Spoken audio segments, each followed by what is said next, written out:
I'm left behind, obeyed the light, but always a gone. You fool me at the bottom line, I lie afraid. Are we in the same place? Falling.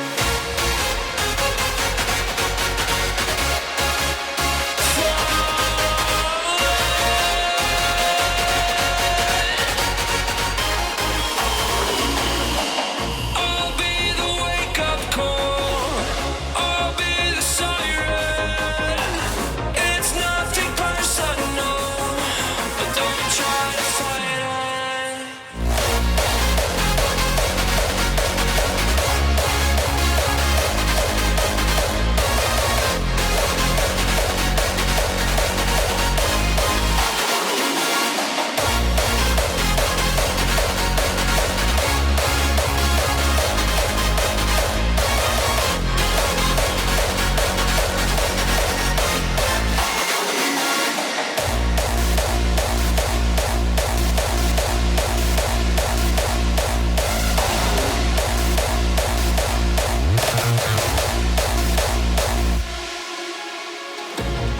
I'm left behind, obeyed the light, but always a gone.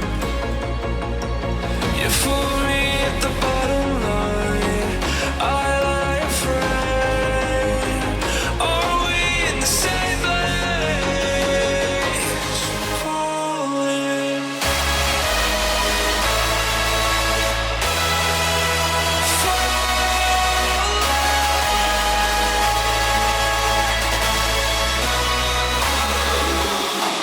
I'll be the wake-up call, I'll be the siren.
That efficient.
always are gone.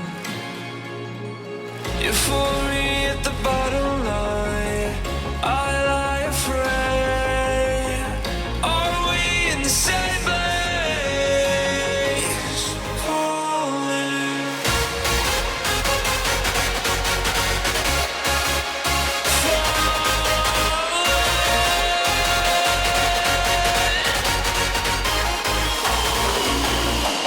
I'll be the wake-up call, I'll be the siren. It's nothing personal, but don't try to fight it.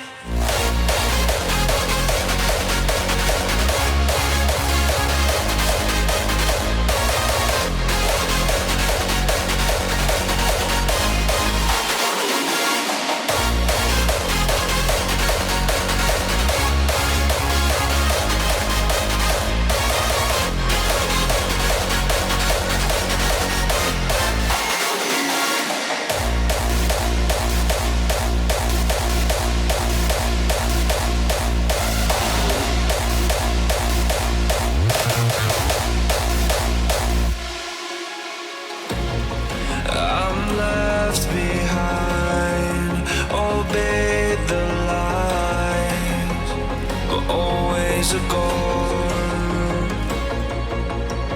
You fool me at the bottom line, I lie afraid. Are we in the same place? Ah, come on. Radiant team ban.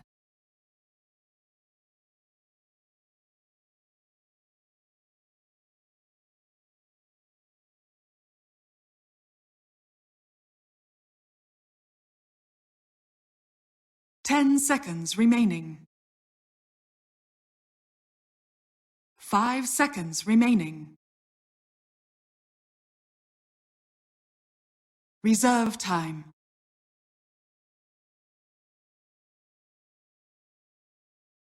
A Alliance versus Cloud9, another rematch on our hands. even if we may think Run to the Groups was a little bit more, Radiant maybe a little bit team more back. tougher, not as clear cut. It definitely turned out that the seeding was kind of right, gods? It seems like our presumably our seeded 2 and 3 teams in both these groups match up against each other, and then are going to have a rematch to determine 10 second seconds place within their remaining. groups.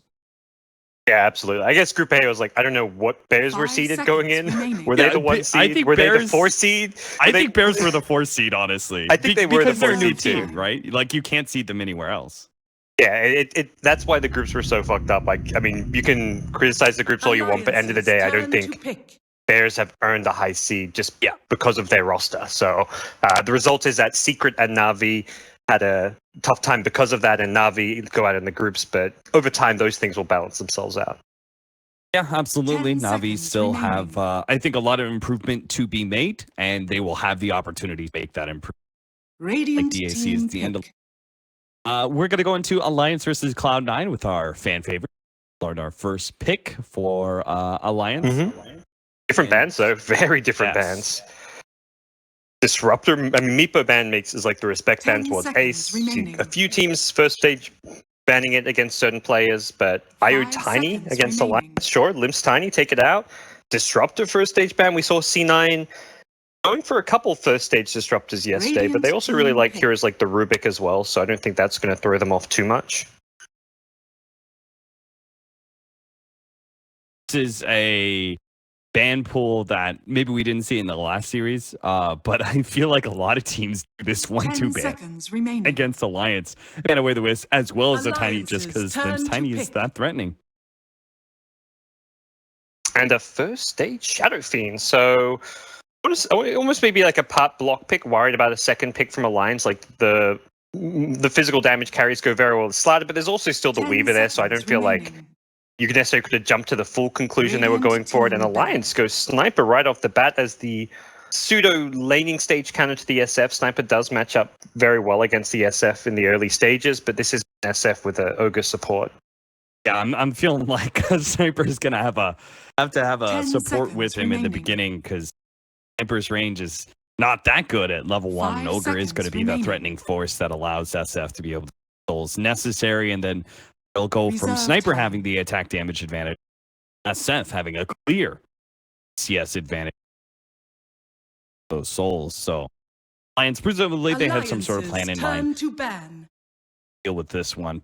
So far, our lineups look very similar. Tanky, strength hero picked up the maybe support on the side of Alliance, maybe a ranged mid laner, glass 10 cannon. seconds remaining. Cloud9, I would hazard to say, are probably 5 going to have a seconds little remaining. bit team fight power, but our 3-4 bans come out. Cloud9, of course, Reserve can ban time. away the Lifestealer anytime there's a Slardar. If teams want to pick up Slardar, Lifestealer as a 1-2, I think they're more than welcome to. Most teams are going to be able to deal with that, but you don't want to give that Lifestealer Slardar an option as a like.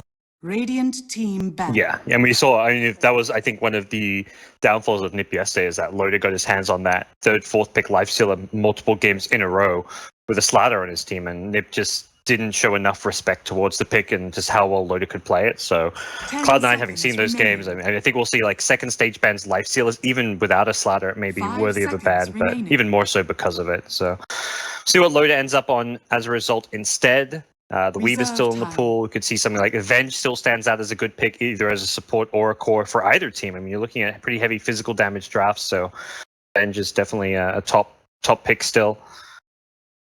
Things fairly open for the two teams as far as their carries go.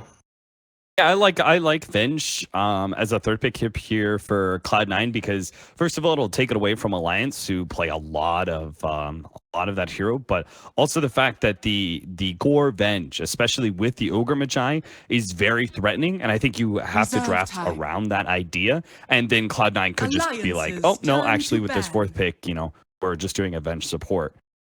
They could threaten this very powerhouse, like we're going to hit mid game really hard. We're going to have a ton of physical damage, and Alliance may have to draft some heroes, some sort of sustain or something to be able 10 to keep up seconds in remaining. regard to that threat, whether it is or core. 5 Yep. seconds Yeah, I remaining. totally agree. So Darkseid, the other ban from Cloud9. This is partly why the Lifesteal snuck through, is because Nip felt like they needed to ban heroes like Darkseid that pair up with Slatter and really reserve bans towards the Loader heroes. So overall game plan for Alliance, we'll have to wait and see. They typically like to fight around some of those timings like the Blink Daggers and get Loader like more of a mid-game oriented fighting carry. They banned the Radiant Slark, team so that doesn't... I don't know. I feel like I haven't seen much of Ace play Slark, and I feel like I haven't seen much of Slark in general, let alone successful Slark games.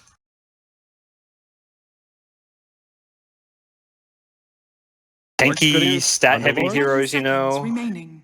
Yeah.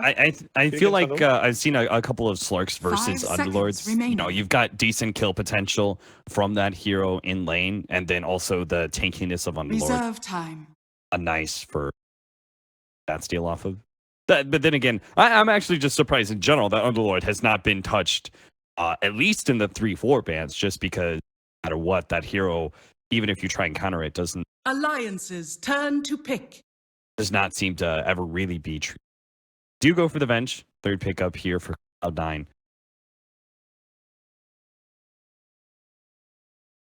Yeah, it's kind of like a test the water, see where Alliance go with 10 their draft by seconds picking Avenge remaining. up, since it is still flexible, support, core, gives you some 5 save. seconds It's remaining. your draft well anyway, so Alliance will most likely react like with the support Reserve themselves. time. I feel like they also want to just wait to see where Cloud9 go with their draft, learn a bit more about what they're doing before they commit too much to any like getting a secondary core hero.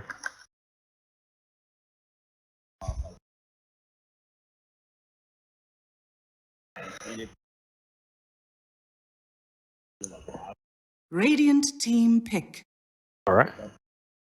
Like that hero would be the nice tester. That being said, though, it works well with Slardar. It is physical damage and all that. But do you think that Dazzle Sniper is... I mean, offensively, right, the Weave is really good. But 10 defensively, seconds Shallow remaining.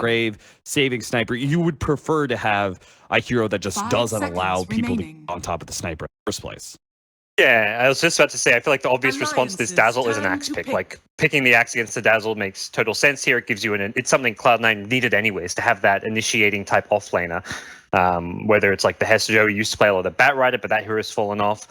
He plays like Legion Commander, but I think Axe is just the obvious counterplay to the seconds Dazzle, and it's a remaining. hero that you initiate in, and during that Berserker's Call, you've got all that armor, so you're not going to necessarily 5 melt to an amp seconds damage. remaining. As far as the Snipe Dazzle goes, I feel like this ladder sniper is where you get the offensive Reserve coordination. time. Like the Corrosive Haze alone is enough for the sniper to easily pew people down. The Dazzle is not going to get much value with the sniper in terms of an offensive weave. Perhaps a defensive one if sniper's getting jumped and he's got that defensive armor on him, but even that, it's like once he's jumped, he's in trouble. Are missing from this draft. The Lone Druid and the Luna have not. Luna would actually fit in. Yeah. I feel pretty well with. Well, maybe I was gonna say it fits well with C9's lineup, but if they'd be going into a sniper, Yeah. that's a little bit more difficult, as well as Dazzle with the offensive weave. I don't like it for Alliance. Like the Luna Sniper seems like a pretty weak duo, bit too squishy, and the heroes don't really complement each other very well. They go for the Lone Druid though, Radiant the team double ban. sniper. I haven't seen, I presume, Loda play this one, so I think this is a first as far as Alliance go, unless there's a game I perhaps missed out of them, but They could still do, Huh. depending on the map, they could still do mid Lone 10 Druid seconds and Sniper remaining. safe lane if they feel like the Lone Druid will suit better against 5 SF seconds remaining. and presumably Ogre in that. yeah. Maybe they'll. Reserve time. And yeah, the double sniper route, we're kind of thinking about it, right? The Lone Druid was another notable exception, and it doesn't really well with either lineup here. So it does mean that Cloud9 are going to be hard-pressed when it comes to high ground, but it should mean they dominate the mid because of Lone Druid's power spikes. He presumably will not be the strongest core you could have at 15 minutes, while C9 look very strong in that regard. Whether or not Vengeful Spirit is going to be a safe and unless they pick up a very slow hero with SF, Ogre, Axe hitting his Blink Dagger timing, seems like C9 will be very dominant. Yeah. Yeah, I totally. I think Alliance in the mid game, leaving the safety of their base or their towers and shrines is going to be very difficult because at least right now, like Sniper Lone Druid can't Alliances easily move turn out on to the map. ban. They're not exactly mobile heroes. Yeah, you've got this Slider as an initiator, but on Cloud9 side, you've got Venge Swaps, you've got Blink Calls, you've got an Ogre who can just walk around scouting stuff out.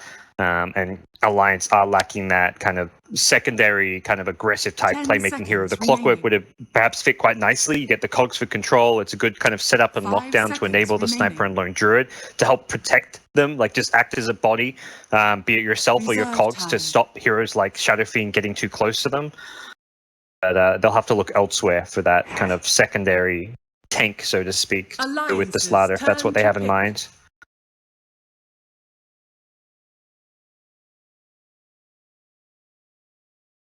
Centaur's even an option, like 10 seconds remaining.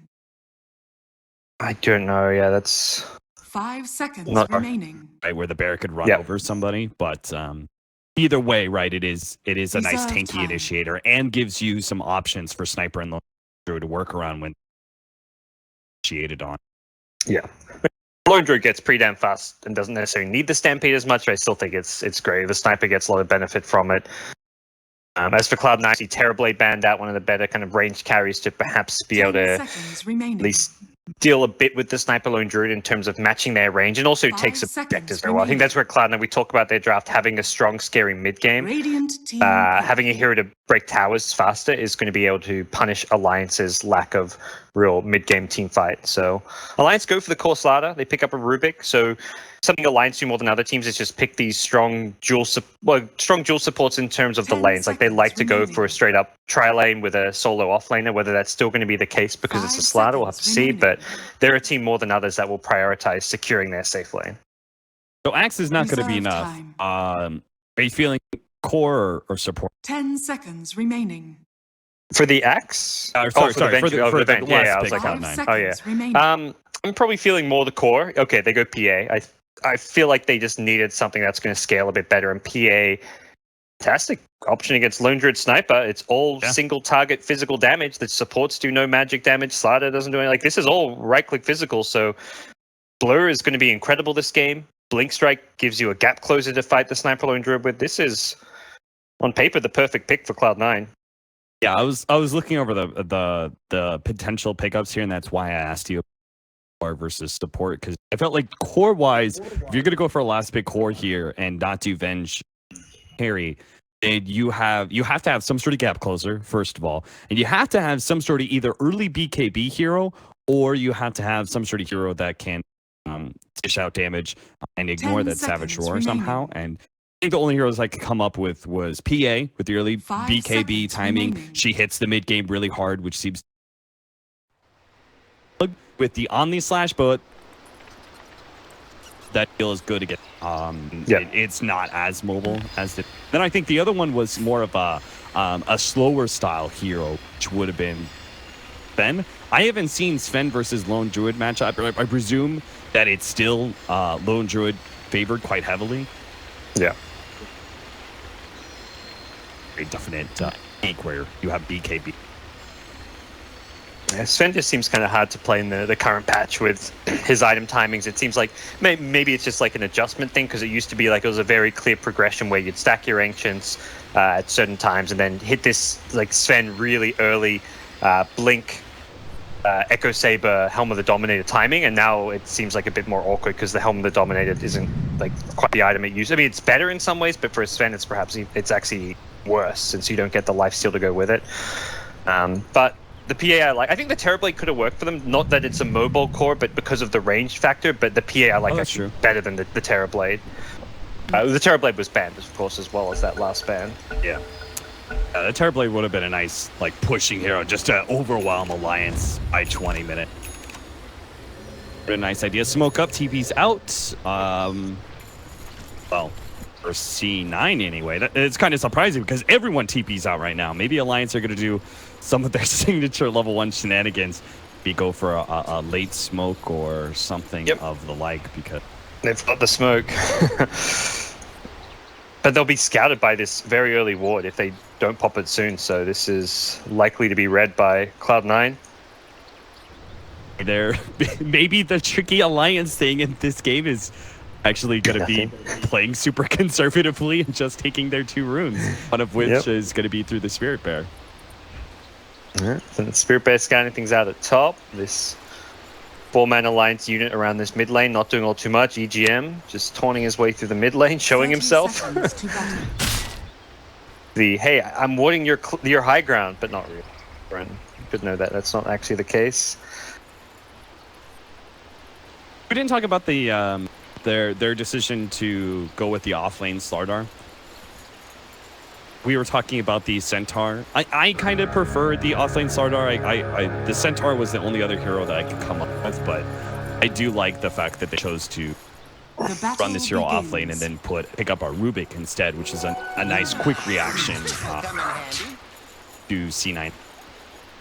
The one thing I don't like is all they've got is single target physical damage now. I feel like perhaps if they picked up a support that had like a Lina type support or something. I mean, Lina with Dazzle wouldn't have worked too well necessarily, but I feel like they needed like either to diversify their damage output a bit or add some extra team fight, which they still don't have. Like, it's not like this. I mean, the Rubik gives them a very tiny bit depending on what spells he can steal, but realistically, this is more like just like an early game, good laning hero type pickup that can transition, offer some team fight involvement, but I feel like that's still a big gap in what Cloud9 have.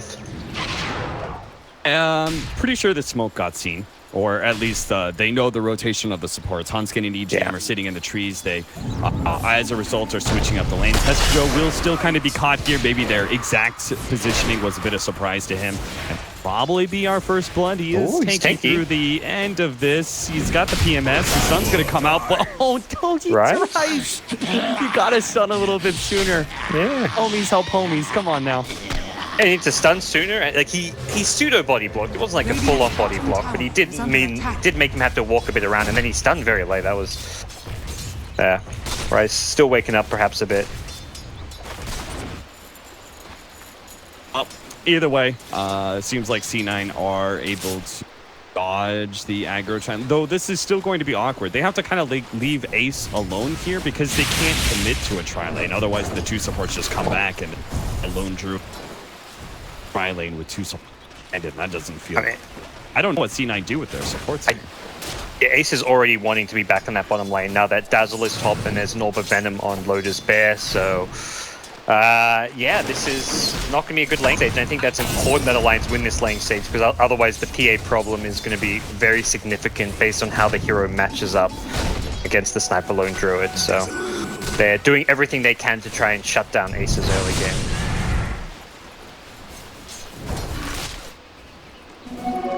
Back and forth. SF. 8 and 7 on Sniper. Ooh. He's taking it to him. Maybe Knight will, of course, pick up that jungle farm as well and start building up those souls. It's expected slow start. Mid lane, some aggression coming in. EGM with a haste rune. Pull him back into the shrapnel. That's just so unfair. Is that triple shrapnel? 1, 2, 3. Yeah. The whole entire area is covered. As he hits the level 3 timing as well, really nicely timed. And I mean, part of it's having a haste rune. I think even without a haste rune, potentially you could get in behind him and make that play even regardless. But the haste rune makes, so yeah. Spotted out here by Rise. The Port Vengeful Spirit is actually turning a little bit into a core with the way that he's been able to get close to this solo farm bottom.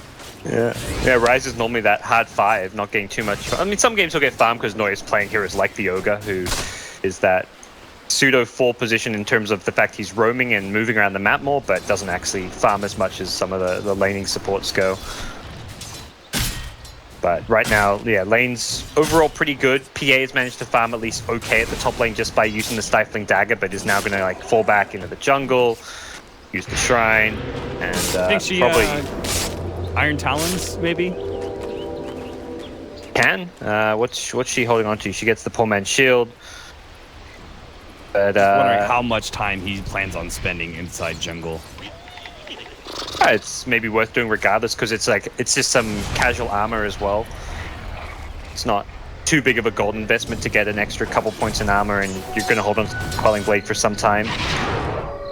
All right, nope, they are not going to force Ace to do this skimping jungle / half lane situation any longer. They are going to rotate Hester Joe up to top lane. He's level 4 now, so he can make jungle work pretty well, and they can put a lot more pressure on with this combination of EA. This is the laning step that C9 wanted, ideally from level 1. We'll see if Alliance take both supports back down bottom to pressure the PA again, but they're kind of at that stage where it's harder to do so. Now that the PA has some levels, these Rubik Dazzle supports are now squishy. Level 1, they're not squishy because there's no damage output from the PA, but now that PA has the Blightstone, is going to pick up some food soon, presumably, like a level 5 PA with a Venge Stun or an Ogre rotation is going to find very easy kills. Yeah, those the introduction of those early orbs, really beneficial for a couple of heroes. One being the Spirit Bear, having, well, if you want to, have 2 different orbs, the bear and the other on the actual hero, and then the PA with the dagger applying that one, the Blightstone, and then the dagger damage. Dane tossed back into Noya. They're actually going to turn and try and kill Limp here. Baby Knight knows he's not making out alive underneath all this shrapnel, but they don't get the second raise in, which means Limp's not threatened. He turns around and kills Rise as well, and Alliance's laning stage just seems to get better and better. Yeah, absolutely. This is very well executed with the support play, and Anskin and EGM always being in the right lanes to have the impact they need. EGM's already got the money to pick up some Arcane Boots now, and I feel like now that you've kind of secured your lanes, your next goal is to maintain that pressure on the PA. Perhaps we see some kind of a smoke play down bottom with 2 supports. Loda shouldn't need too much help up top. Doesn't get the last on the tower. Hester does get a Nye there. Loda thinks about diving. He is level 5 with an Entangle, could theoretically get this kill, but his bear is a bit too low for now. I think because the supports are off the map right now, a little bit scared. They could be winning up a tower, especially as it was dropping low. And bottom lane, kind of securing an Invis rune doesn't really do too much for them. But it's C9. They actually just bottle. Give the Invis to Rise, and they'll play again on this mid lane. Didn't get scouted by the dire side, so this could be something Limp does not expect. No stun on the Ogre though, just the Bloodlust. EGM comes in, immediately Limp is going to be stunned, turned around, Baby Knight hits a medium raise, and the long one will manage to finish up Limp. time as well. Fortunately, still no level 6 for Rise, no swap back, but Baby Knight might still be able to get him 2 right clicks and 2 raises is all it takes to kill or double kill for Baby Knight. This time, very good, for, especially with Limp so far up. Yes, his experience. Ooh, ace at bottom getting dive. He'd be in, miss. Oh, nice jump forward. Now Rise is here and a crit, of course. Just add insult to injury. I'm sure he was dead anyway, but it makes it all the cooler. Ace outplays Yono-Sampan with a clutch Phantom Strike. Yeah, nice little bait there, and Yono-Sampan getting close to getting the kill there, but at the end of the day, that's what PA does best, be very elusive, bouncing around, and suddenly things get a lot more equalized thanks to those last couple of plays there. Secures up the PA's early game, takes the sniper down a notch, and it was really all off of that invis room. Very good strategic call, giving it to Rise and letting Baby Knight bait it out in this mid lane to set up on the sniper. So feels like this laning stage is looking a whole lot better for Cloud9 all of a sudden. That should help. Minutes in. Oh, sorry. Good DOTA, totally full. Baby Knight. Second, not too far away. And I think another important thing has to go is getting a decent amount out of his off lane. Gave him that secured farm in the first couple of levels, and he's turned that into pretty proficient neutraling. Should have a well-timed blink dagger. Which, we talked about that initiation. Important it is versus alliances. Here's the big move bottom. They bring load in everything. It looks like Sniper may even consider coming down for a full 5-man. And with this creep pull, I don't think you want to be anywhere near this tower, Ace. He's amped up. Creep pull almost guarantees his tower going down. It'll be the second tower for Alliance.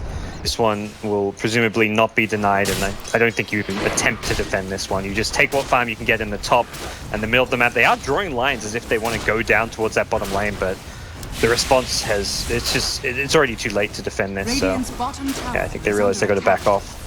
I think this is one of the, we talk about Lone Druid and how he does not have a very good timing of 15, 20 minutes, but he does have a very good timing about around 10, where he's got his level 4 Spirit Bearer, and I like the fact more and more teams are doing this. They move the Lone Druid into a lane, sort of like the way that like the Tide Hunters would get level 6 and they just move into a lane and they bully down a tower just via their presence and some damage hitters, and this is kind of similar.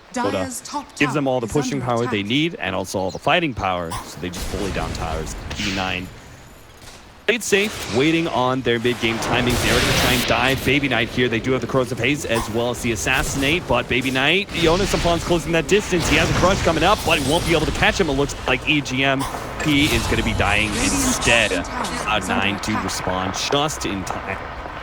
SF's life and just a little bit too deep, and Slada, the 2 points in the sprint, not enough to close that gap.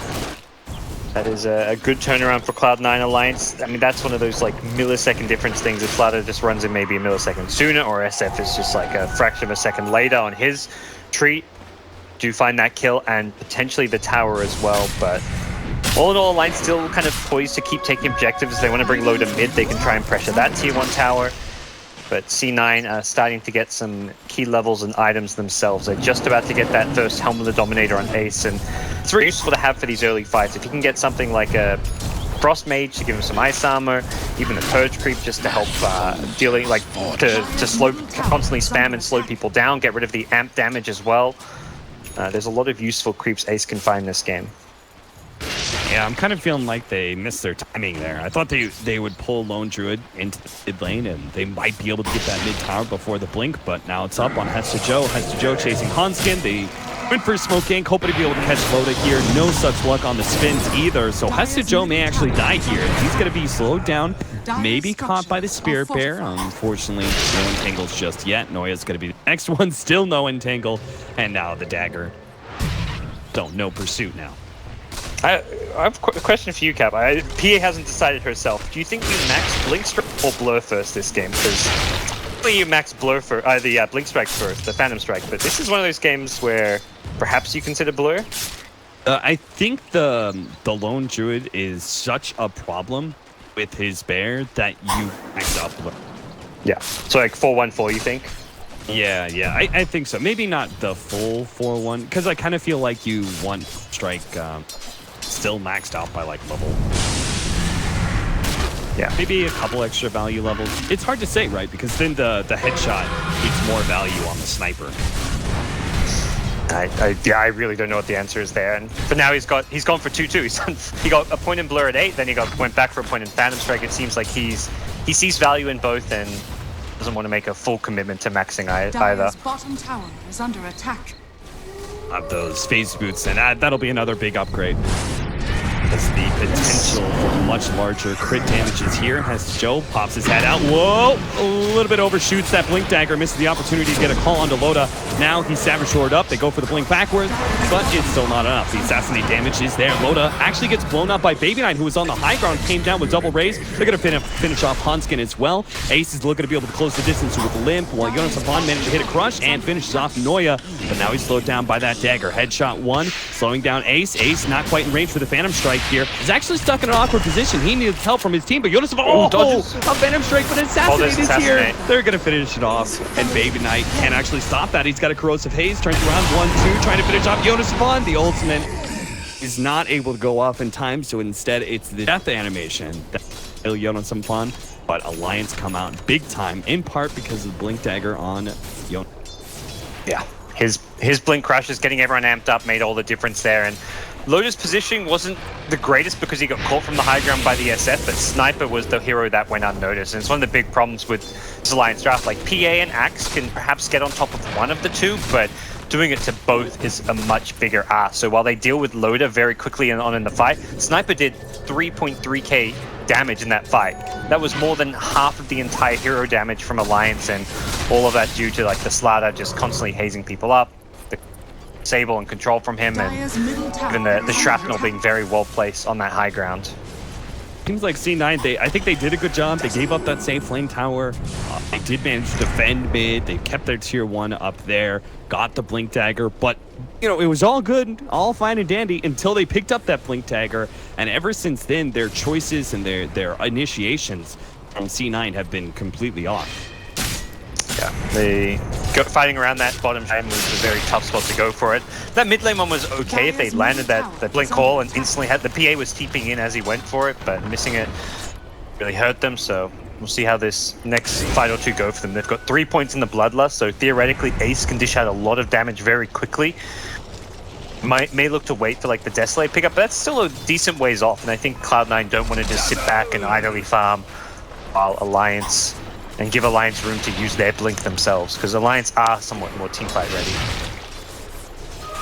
Skin is baiting right now, but it does seem to be a little bit obvious. C9 not going to take that bait. Jonas Upon sitting on the side here with the blink dagger, and then they had EG Shrine, who they're going to be able to pick up an urn. That is something that's top tower is missing, attack. I guess, from their roster with the Slaughter Dart going for early blinks, so EGM will get that sustain instead.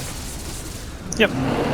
It's important to have at least one in the team when the way these fights are going, and stop potential blinks from the Axe, so nice little pickup. Right now, Alliance, very good map vision around the Radiant jungle and this mid lane, so I imagine, yeah, they are going to be eyeing off this mid tier 1 tower. Cliff is already forced out, but it will be traded for top. Rise getting the last hit up there, and yeah, this Venge finding some farm here and there, so we'll perhaps provide a second helm with the Dominator. Slow down Limp, and do manage to get a nuke on him. This is pretty good. Oh no, a failed call from Hesta Joe. They get him a 4-step backwards, trying to save his life, but with the Assassinate and Telekinesis, is definitely dead, and that may be the opportunity for Alliance to finally finish off this tier. And Hesta Joe just having a rough game. Yeah. This opening game. So 3 series initiation from Jonas Upon onto Noya. Tanky, but Maelstrom makes pretty short work of him. He does have an enemy battle hunger on him, but and an urn, but no. Yeah, not enough mana for the Assassinate and the Sniper. And he would barely survive. And again, it was that high ground observable vision around that mid lane that really set Alliance up to succeed there. And well, fight goes well for them. That was one of those calls where like it looked bad that he missed it, but I feel like even if he landed it, the outcome would have been exactly the same, where he was just diving in a bit too deep, and that instant lift from EGM was going to catch, as well as the blink crash from Slaughter was going to hit him regardless. So even if he calls the Sniper, perhaps Limp gets down to maybe half HP and at least takes some damage, but I don't see that fight working well for Cloud9. either way. It's like the initiation on Dazzle here. It's so far out there, and it's a single hero, fall that's probably not going to result in more than one spin.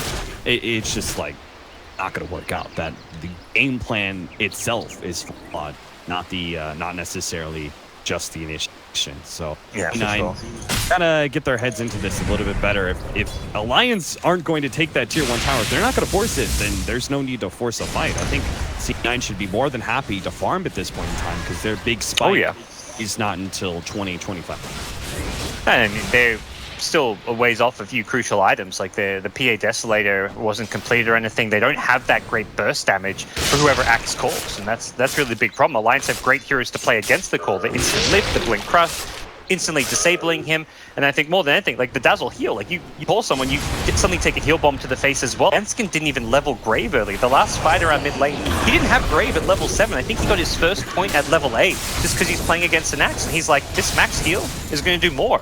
Axe blinks on us, I heal that target, suddenly Axe gets it turned around on him.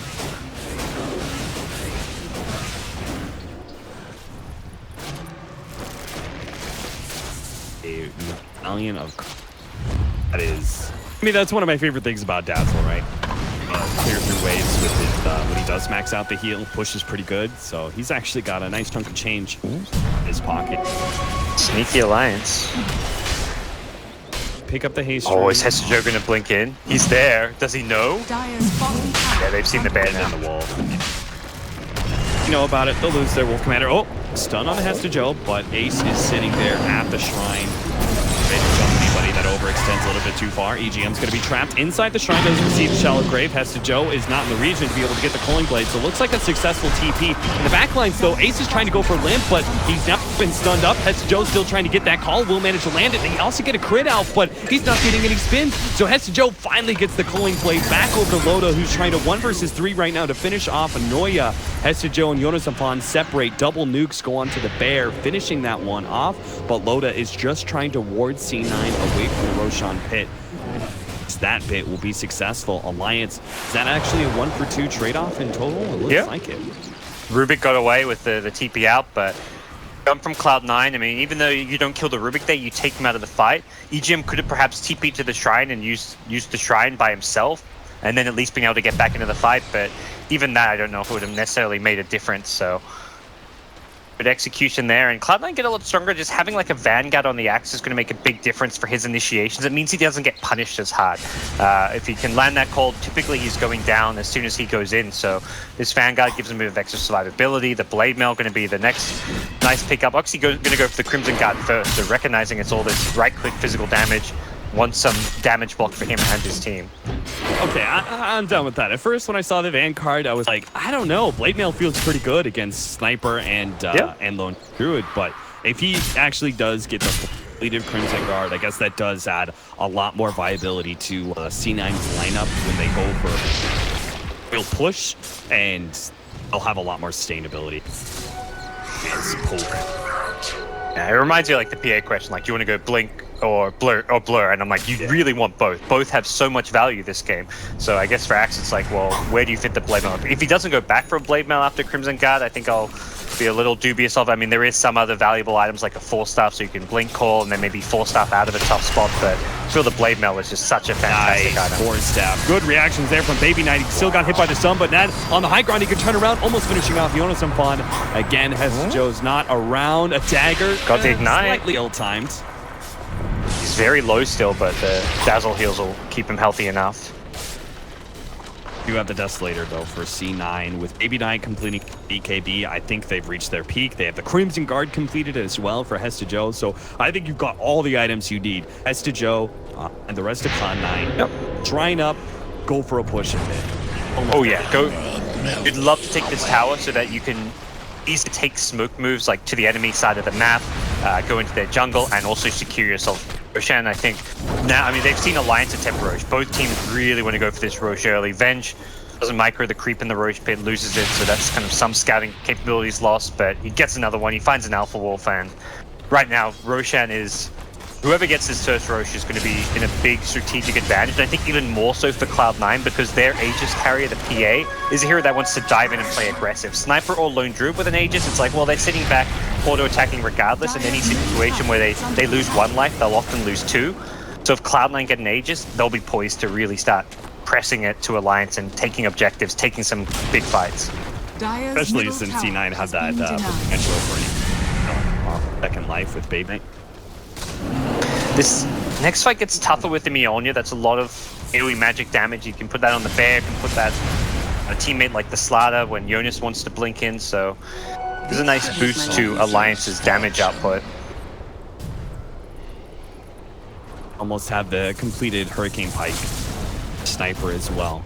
That'll really help out because these blink daggers, you mentioned the force staff, and I'm like, man, he kind of does need a force staff just because it seems like his blink may not be enough. Like, they can only smoke into these often, and they're dealing with two heroes that are sitting at 900 range plus. That blink dagger is only going to be able to cross so much of that distance, you know? So that Hurricane Pike is going to be another good example of how Alliance is going to be able to stay ahead of this one. Mjolnir static charged up, Spirit Bear appears inside the Roshan pit. Hurricane Pikes it away, does get some damage in. There's a Hestajo initiation onto two, catching Loda, almost finishing him off, but he can't get the cooling blade. He's been telekinesis and Loda's getting away. He does have Ignite on him, but a healing salve a little bit more. No, he still takes out, ends up dying there. Hestajo gets hit by an assassinate, so he's not able to make his initiation. He still gets hit by Jonas and Fawn, but Alliance do have to back away. Still there's the call. Gone in. Hestajo does manage to catch Jonas, stalling up long enough for the rest of the team to get here. They hit a dagger, wasn't a crit though. But Jonas will survive. Hestajo back to base for him. Radiant's bottom tower is under attack. Assassinate and limp. Yeah, instantly losing the Aegis, but still good fight. Slaughter's gonna TP right in. He thinks that because Hestajo's gone, they can actually fight this one around, but I don't know about that. Limp in trouble. A long-range Phantom Strike does get on top of him. A stun out onto Jonas and Fawn, so they can turn onto that off-laner instead. But C9 are in an awkward position right next to that tier 2. Fighting into that shallow grave is a bit dangerous. They will back away. Hestajo will now join them for the team fight once again. Jonas. That was a dubious TP. I think he thought because the axe wasn't there, he's like, oh, Shallow Grave has so much value. Now maybe we can fight into them. They were down, I guess there was like, there was 3 of them there with the Dazzle looking, yeah, like you say, had the Shallow Grave, they had the Slaughter as well as the Sniper, so they felt like they could fight. But yeah, the PA is very scary at this point. Has that level 15 now, so gets the life steal as well. And Ace will be working on that important BKB timing that we talked about during the draft as well. Is Hestajo all rotten? Handskin towards the top lane here. Handskin maybe to go here. Yeah, they're gonna jump on him. Actually, can't get the Culling Blade out in time. The damage is too quick for Ace. Loda, he's they're gonna go on the bear instead. Yeah, the Alliance do have Limp and Jonas and Fawn making their way over from mid lane. They may actually try and jump, but that's a bad idea. C9 are also bringing in reinforcement. Baby Knight is Ace with the Ice Armor is got that extra bit of survivability. A lot of armor on him. I feel like this Dazzle does still need to use the weave defensively though, because there's such good gap close with the axe and the PA. Just putting the weave onto Loda and Limp is probably the more important approach to taking a fight. But Sans C9, even without an Aegis, still looking to take it to the Alliance side of the map. We'll get a free tier 2 tower. Alliance are just looking for trades at bottom lane. Jonas and Fawn is way there, but too surprising that C9 that push go all the way up to the tier 3 tower, forcing money back. Defend their tier 2. Taking free tier 2, losing maybe a bit of damage on the bottom lane, but Dire's middle tower is as long as they don't get picked off while they're rotating around the map.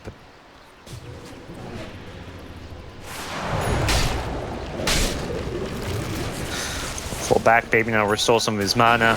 About to hit level 18, so that'll be the level 3 Requiem in this upcoming fight. Not much ability to stop that because of the BKB. And Joe, you ballsy as hell. Yeah, he wants that blade mail. Farming up Ancients underneath the Alliance shrine like that. They had vision of them too.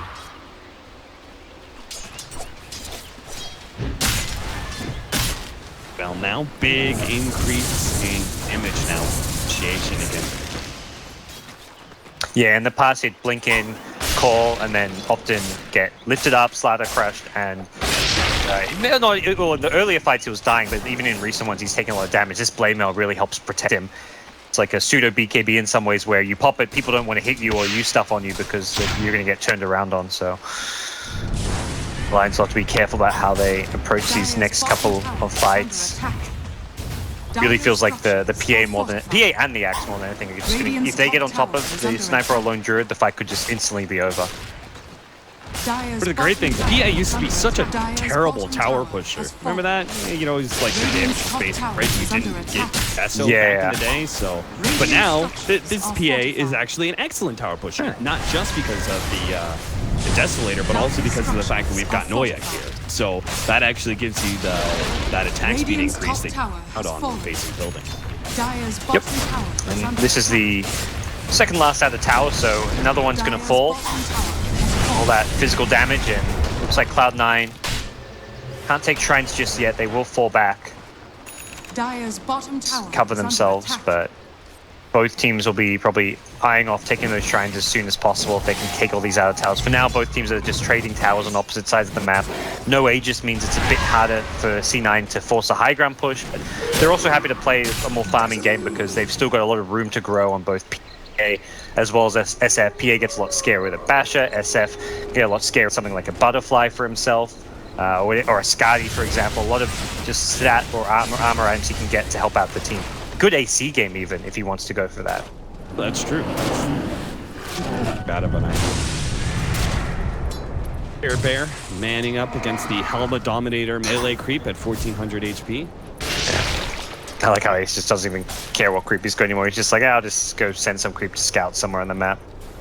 It really just does not matter. The cooldown's not very long. Takes them a really long time to kill it. Doesn't give them. It's free mobile observer ward, you know? Observer wards are one of the best items in the game. I mean, they're very cheap, but they're also a limited source of them. And being able to move one around the map to scout everything is strategically very strong. And then our other Dom creep here is giving everybody 66% increase in damage whenever Venge is around between her aura and the Wolf leader pack.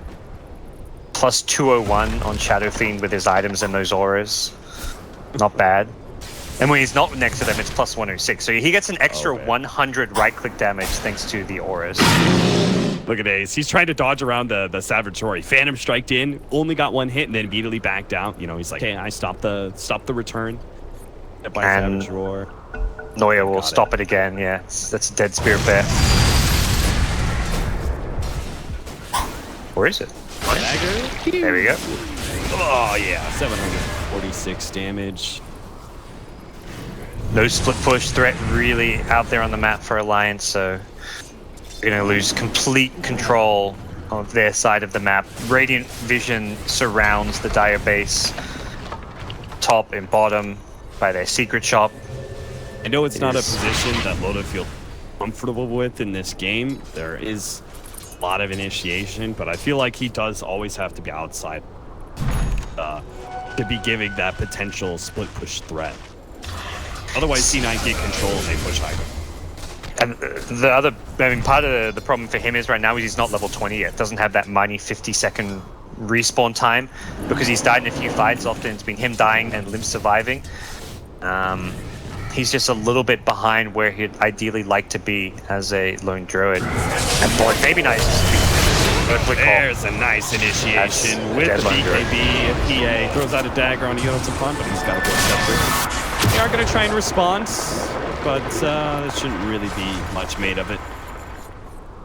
DOTA lone druid, they their dance. Yeah, they'll take the free kill and back on out.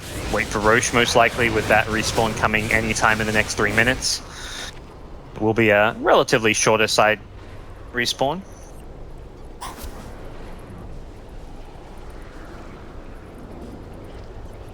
Could creep waves. They do have this aggressive ward. Knocks out some of the options. That's good. Bounty on some pawn. Misses the crush. Bells off. He is ridiculously farmed for a Shadow Fiend. And it's not like he's been, I mean, he's been fighting and involved in some of the kills, like he's 6 and 3, but I don't feel like he's been like getting massive kills in fights to get him farmed. He's just been CSing away this entire game. I mean, 290 CS, 230 on the sniper, but Baby Knight has been playing the farm game very heavily and is seeing himself well rewarded in terms of overall net worth. As soon Baby Knight's going to be playing sniper light role himself. That 25 talent. He's going to panic, have great high ground pushing opportunities. Observer ward being countered, but he wants to be able to go on Limp. Does get the blade mail out. Look at the damage that Limp's dealing to himself. Now Ace jumps in, finish off the job. Kungra. Oh, hand skin. On skin. Gonna get caught. Gonna get mashed by a dagger. Dunzo. Time to force some buyback. Yeah, forced buyback. Even without an Aegis, you don't have PA BKB, so Ace needs to perhaps be careful about hitting the tower, but until those buybacks come out. Oh, immediate jump in, finish off EGM. Okay. Gets a decent amount of damage on the Spirit Bearer as well. That's going to be finished off by Baby Knight. Now, Joe needs some assistance. 4 staff 1, 4 staff 2. He does get out. Buyback force, tier 3 tower down. As long as C9 don't get caught on their way out, this is looking like a perfect exchange. Yeah. Ace gets low to the Assassinate, but he's still more than okay, and Ace heads straight towards the Roshan pit off of that, knowing that there's still 2 dead supports, no Shrine for Alliance to TP2. They don't actually scout it out. It looks like they may want to Shrine up first. Okay, there we go. They've seen it now, but Alliance are just so trapped on their side of the map right now. The Radiant Vision has been somewhat taken away. They're about to lose their 1 Observer Ward as well to the timer, but even so, I think Alliance are just playing too dark on the map to reliably make a move out. I blinked and Roshan was dead. Yeah, I actually moved my camera for like 2 seconds away to see what Alliance are doing, and then I'm like, whoa, Cloud9 weren't even in the Roche pit last time I looked. Yeah, all of a sudden I watch Ace and he just like double crits and Roshan disappears. They pick up Aegis. Joe did a good job cutting that creep wave at bottom. There's a decent push coming out there. Puts a stopper in that one real quick. And Alliance, they're holed up in their base and they seem to be very confident, or at least more confident in their high ground defending ability. Split push, but I am not convinced this is going to go well for them. Yeah, I really feel like they need a threat. Axe is just going to jump a Lone Druid or a Sniper if possible, and then that hero is instantly dead. There's no saving them with a Grave reliably. Perhaps a Savage Roar that's well timed, but even that is unreliable with the BKB up now on PA. Oh no, Jonas upon caught outside the base. Alliance are supposed to have this very treacherous high ground, but now they've lost their initiator. An offensive weave goes down. Cloud9 could wait this one out, still have decent amount of time where Slardar's dead. Could push high ground probably in a 15-second window. I mean, they could go now, even with the weave on those heroes, because Ace doesn't have it. Ace is the one who's going to want to be having it aggressively. Perhaps without the Axe, it's a bit harder, but yeah, no bonus armor. Sniper, Druid has to stay very far away. He's just trying to push out that top lane, and yeah, Baby Knight's in there with the weave wearing off. Buyback is going to be used by Jonas and Pons, but the Melee Rax is still going to be falling here. Baby Knight. Helpful 4 staff. Ace is actually taking a lot of damage from Loda and that bear, but the bear dies, and Loda is now out 1 for 5 seconds. Satanic for Baby actually works pretty nicely against the Spirit Bear. It's like a free heal up.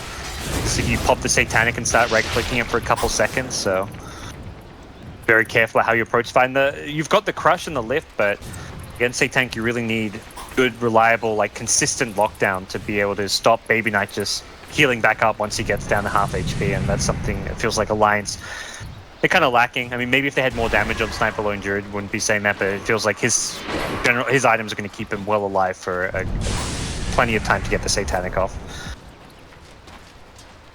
Esther Joe's actually going to get a BKB.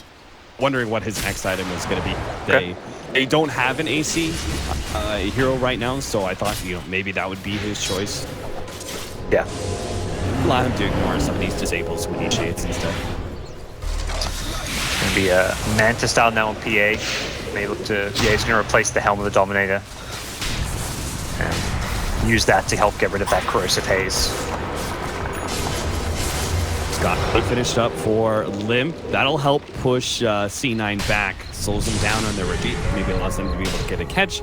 Tower's left with 9 HP, so the next time C9 push forward. Still plenty of time left on the Aegis to They know stick this around. bear is constantly off cooldown. So LOTA, now it's going to be 89 seconds. Yep. Dire's Makes a difference. Like if your hero's gone on, often Dire's you need to use the Savage Roar on your bear, or even the Savage Roar on your bear to save a teammate. So the roar on your hero itself is nowhere near as useful as the one on the bear. Slowly but surely, C9 are breaking through the Alliance infrastructure. Slowly is apparently the key word here. They're not going to go high ground right now. I think the timing on probably wearing out. But it makes me wonder if they're not going to fight because Aegis is wearing out, if they're actually going to another round to rush. I mean, it's a full minute still. I feel like that's enough time to force this top lane. When the PA is like a little low on HP, there's no the BKB on X is the major item that's not there. Okay, so they'll have the BKB on X coming out in the courier, but it does seem a bit surprising, just like you said, how slow they're going, how cautiously they are treating this high ground defense. But again, it's Lone Druid Sniper, two of the best like high ground defenders in the game because of their range. So now with the BKB coming out for X, they will go for it. Oh, miss Back crush. into the deep we go. Jonas Upon misses his initiation. Will get out because of Ghost Scepter. Another Manta pops. Ace gets rid of that corrosive haze. He focuses on one building. Baby Knight does the other. Ace dropping lower and lower. I think he's committing here. Aegis is going to be failing soon, so better let it go down now. Heads to Joe. Looks like he got caught by a shrapnel and missed his blink there. Ace on round 2, pops his BKB, finishes off the melee Rex, and jumps back to his teammates. Again, another clean escape from C9. Hestejo thinking about going back in. They'll probably call off, though. They got everything they wanted out of that. That's not to... Wasn't anything pretty about that push, but it got the job done. This should make my life The easier. good old, let's pop BKB, right-click the buildings. Let's right-click the buildings while dying with Aegis. Nothing nuanced about it, but Cloud9 get the objectives and put themselves in a position to close out this game with the next Roshan. Wow, that's a very aggressive... I mean, I'd seen LOTA queue up the Skadi, then he swapped to the KB, and now he's committed to a Desolator as his item of choice on the Lone Druid. Those feel like their physical damage is lacking with SF and PA are just hitting on those buildings. Oh, another miscrush. Jonas is getting kited around by these Hurricane Pikes. Smoke out, but it doesn't really comes of it. C9 can just play defensively right now. They've got top lane pushing in with super creeps. Mid lane will also eventually push in. Has to Joe goes for the force that forward. Managed to get the blink on LOTA. That's a big one. Culling Blade finish them off. No save from Hanskin possible with that Shallow Grave. Baby Knight, he goes for the other damage dealer, ignoring most of them. Forces Limp back. Now they'll finish off Hanskin. Baby Knight keeps on pushing Limp farther back. Looks like Jonas did manage to get away, but now they're gonna have to fight without the Lone Druid. He was level 19 still. As to Joe. Okay, that was a silly death. Maybe Ace can make the better of it or not. He needs to pop his BKB here if he really wants to be able to jump on Limp. Does manage to get the bash. Maybe this is it. Force that forward. A couple more right clicks. They do get him. Jonas Upon gets stunned up. Now the ultimate let go by Baby Knight. Does hit the back lines. Limp is hoping to be able to finish off Ace, but he gets another Phantom Strike away. They turn their attention towards the buildings. Limp, he just cannot seem to outpush the damage to really force C9 back fast enough. It's just going to be range racks left. That's it. Swap back. Limp is probably dead now, and Alliance will call it GG. Okay, that was a pretty close game one, at least for the start. It felt like Alliance, their laning stage, very good. That was really where they shined, but once we got to the mid game, we just started seeing the reliable initiation coming in from the Axe, and I feel like the supporting cast around the Shadow Fiend and PA offered more than like what Rubik Dazzle did in the mid to late game. Rubik Dazzle, very good as far as shoring out the lanes, giving Alliance a good early game advantage. We saw PA really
magic damage slather them doing. Like, this is all directly physical, so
Radiant team ban.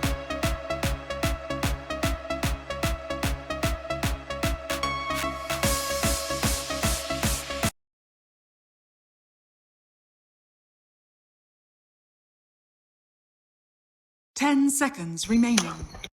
Reserve time. 5 seconds remaining.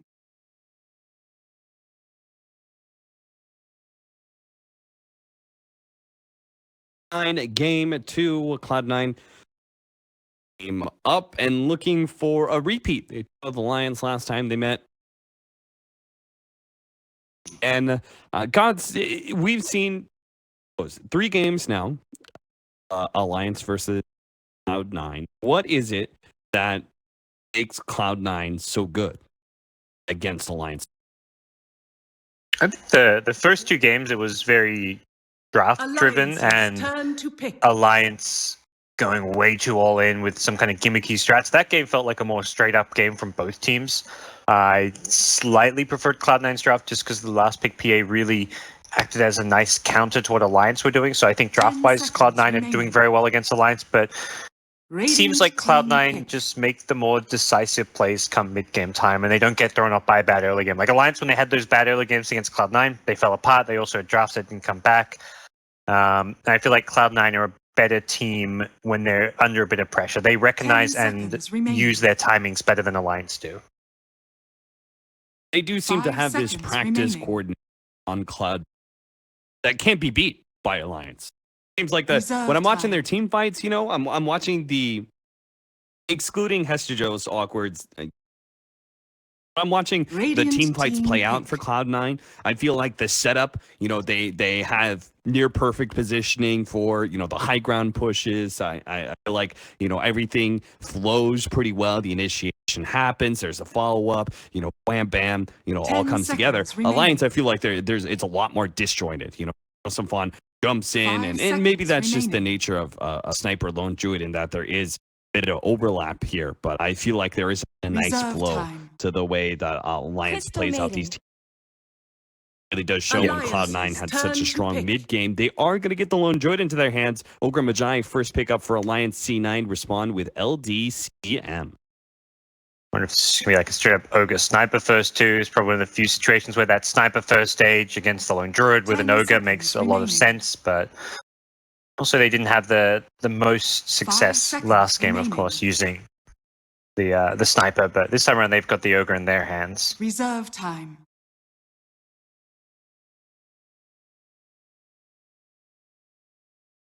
Against the lone druid, besides the sniper pickups, unless the Alliance is really going to throw us a heavy curveball, has to be the sniper. Radiant team ban.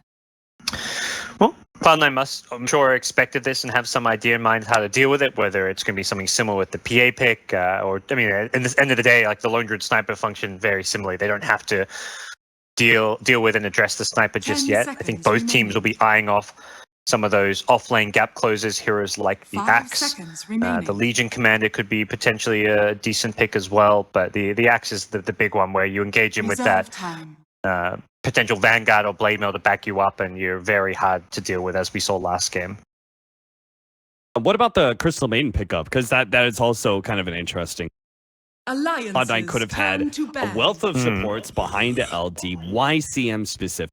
Radiant team ban. It's a comfort pick. I've seen them run it quite a lot for Rise, so I think that's part of it. It does leave things pretty open and enable a lot of the, I mean, their other cores. It doesn't actually have great synergy with the lone druid by any means. Perhaps they were worried about Alliance taking it. The Frostbite, kind of annoying because it's very easy to kill the Spirit Bear with it, but at the same time, if they took lone druid plus a different support, I doubt Alliance are picking CM in second. They still want to pick that sniper.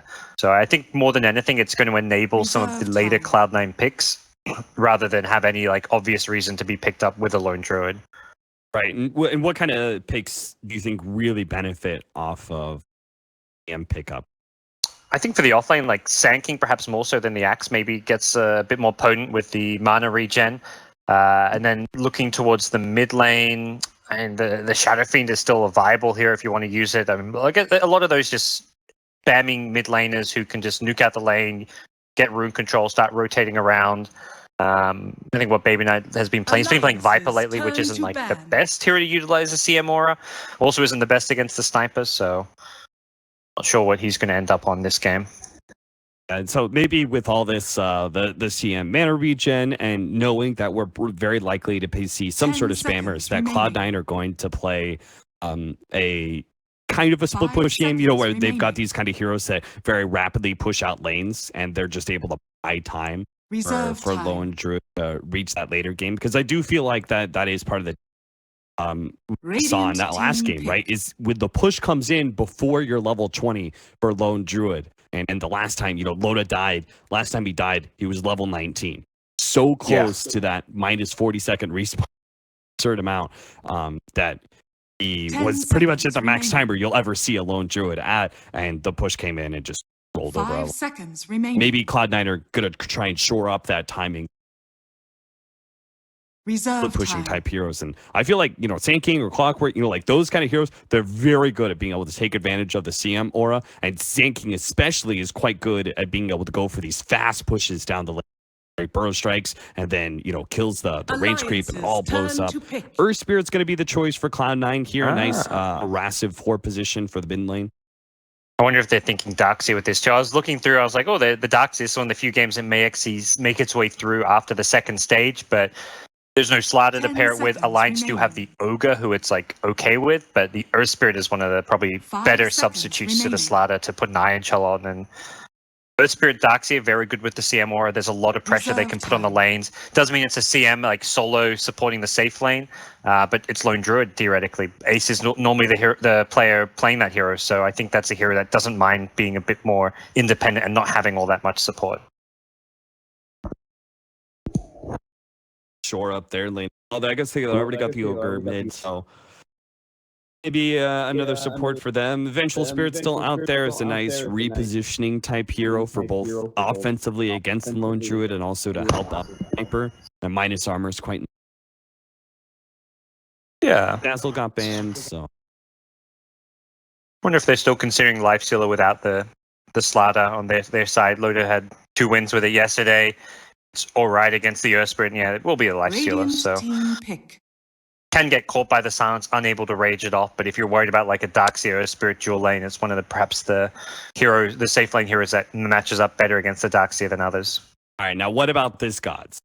Lions pick up for a vehicle because they 10 can't have Florida. seconds They remaining. pick up Clockwork, right? You hook shot in, Yeah. you cogs, 5 and he seconds savage roars, remaining. but you don't go anywhere because you can't run anywhere. What about that counter, gods? What do you think? Reserve time. Imagine that hero inside's going insane. They're like, I gotta get back to my fountain. I can't. I'm trapped in here. That's how Dota 2 heroes will run into psychological issues. Yeah. Seriously, though, he does need some sort of vehicle, Alliances right? turn Yeah. to pick. Alliance always. It's Sand King Axe, probably and Clockwork you meant. Ionis actually plays a lot of clock, more than most players, so could be that. 10 seconds remaining. You gotta. I think the Sand King's more reliable, perhaps, as is the Axe. I think 5 the Axe seconds should be my remaining. preferred option, just because you go in the front lines, you pop your blade mail too when you blink in, and you're not Reserve as time. much like a Clockwork. You initiate in, and often you just end up dying, and your job's done. Like I think the Axe just has a bit more constant teamfight involvement and presence. And it's better versus the Weaver as well, which we're seeing as a core pickup for Cloud9. So if you can get that Blade Mail, it's also nice because Weaver can't just Shukuchi run away. Blade Mail, or presumably Call, is still going to catch him with that AoE. Short work of the Weaver, even though picked up against that Lifestealer combo, just as well. Yeah.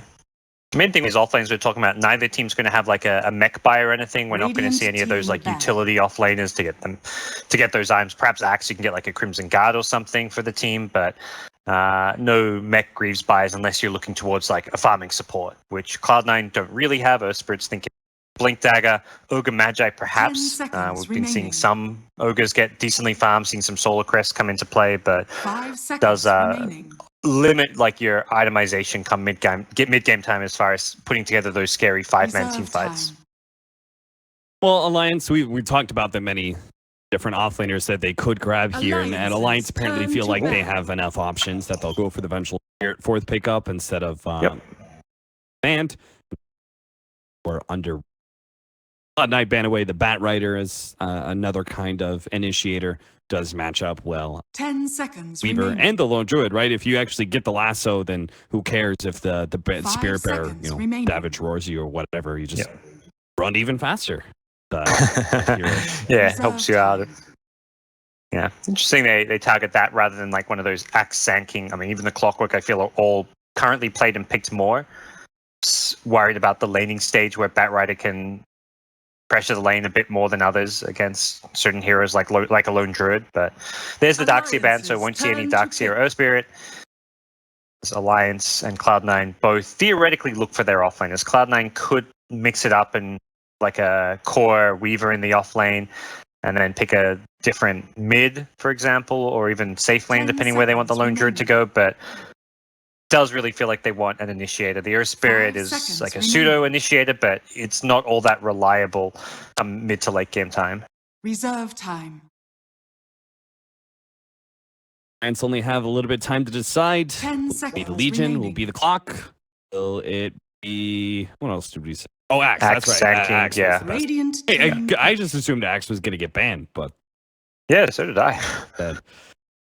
So, I guess both teams maybe thought they wanted it. Like, I feel like that's the hero Cloud9 wanted, so maybe they thought they could leave it in the pool, but... 10 seconds I like remaining. Clock here. Friends the Sniper a little bit. You're going to have 5 seconds remaining. versus...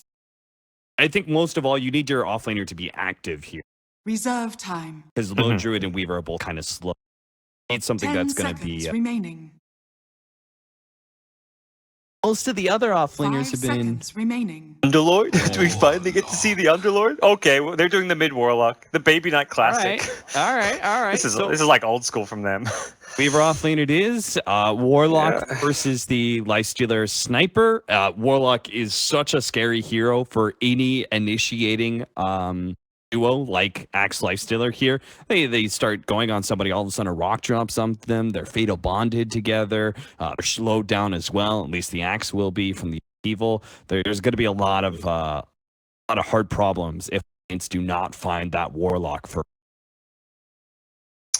Yeah, so we'll see how they fare there. There's not really going to be like a clear frontliner for Cloud9, which is, I mean, they don't have a clear frontliner or initiator, so I do feel like this draft of theirs doesn't necessarily 10 scale seconds all remaining. too well. Like, they want to have a strong early game, find some 5 nice laning seconds stage remaining. pickoffs using the Earth Spirit, the Crystal Maiden, and start whenever they've got Rock, because shortcomings in that will be exploited by Alliance. Prepare for battle. Would be interesting to see. This will definitely be a bit of a different pace from game one for C9. They're going to have to play a lot more careful about their timings. They certainly can't have the same kind of failed initiations that we saw in the beginning of game one for C9, because there are going to be few and far times between where they can actually initiate and fight into Alliance.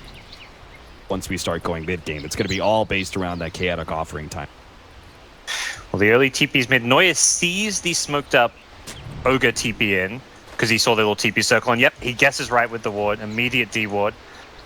Nice heads up play from him, so gets the slight advantage because he TP's in first. And Limp really needed that 30 seconds ward to up. battle. Probably going to need the presence of Hanskin in lane a lot more. As that ward is down, they has to Joe just to have it a little poke, seeing what's up. Alliance are all there though around their bounty runes, so we are just going to have a off, it looks like. Unless somehow the Spirit Bear can take the snipers, or really going to fight into this one. Fatal bonded up. This is going to take a lot of damage. They are going to try and turn onto Noya, see who gets the first blood first. Hanskin's away. Noya doesn't have the same kind of options, but he does have that Orb of Venom slow on all these heroes. They are all fatal bonded up, and they're all going to take so much damage from that. And yeah, Limp did manage to get his bounty rune. That is a huge chunk of damage there. That was a good, like, 1,500, 2k damage almost, it felt like, across those three heroes. Very crippling stuff. They don't really want to go to their shrine. The shrine is too far away. It's also the mid laner's shrine. You don't want to take the sniper's shrine, so they're just going to have to chew through tangos in this top lane 2 tangos for EGM to get full HP, probably 2 tangos for Handskin, same for the Life Sealer. That's like 6 tangos worth of damage just dealt right there. That is a very good start for C9 with the Fatal And Bonds. because Hanskin's not there, then immediately the Earth Spirit gets to go on Limp without fear of recourse, so they get a lot of damage now into Limp, force him to burn his healing self. As a whole, Alliance is almost completely out of regen already in the first minute of their laning phase. We'll see if C9 can abuse that some more. They have another roll in. Hanskin is here now, though, and this will a lot more even fight. I feel like the next bit of action is going to be when C9 rotate their Rise as the Crystal Maiden. Maybe they rotate him top and try and avenge, or maybe they bring him mid and keep Limp down. Yeah, so he's jungled his fast level 2, gets the aura for the team. I mean, all that fighting going on, like that, this is where you're getting full value out of the aura. You want to be fighting and using spells if you're C9. Ace has an empty lane down bottom. He won't be using much, but the other 2 lanes are very active and trying to fight as much and often as possible. Now Baby Knight hasn't skilled up his heal though, but I imagine he'll be using that either for himself or aggressively fairly soon. It's not quite the same, but Axe's Iron Talon jungling is, for the first 2 minutes, kind of similar to what it used to be. You don't have the quick suicide timing back to base, but you do at least get a pretty fast pair. Tranquil Boots, Hester Joe is going to be your first blood at top lane with the single counter ward they have. EGM barely surviving through it, and for EGM, itemless there, at least gets involved in the first blood to get him up to 400 gold, so can perhaps pick up some boots if he's not worried about the career upgrade. The haste rune, Neuer is hunting. Oh, okay, he's not gonna go fishing for the kill onto the Venge, but he may find Loda for some harass instead. With a Rage, not sure they can get this kill. They may come close if they can harass a bit more though. They've got Swarm even as well. Mr. Joe's really putting it to Loda right now, seeing if he could drop him low enough, but it's Loda plays back by time. Fan has his boots, Tranquil Boots now complete, so I'm not sure if level 4 is finally the time that you start laning up against Ace, but the push is coming and you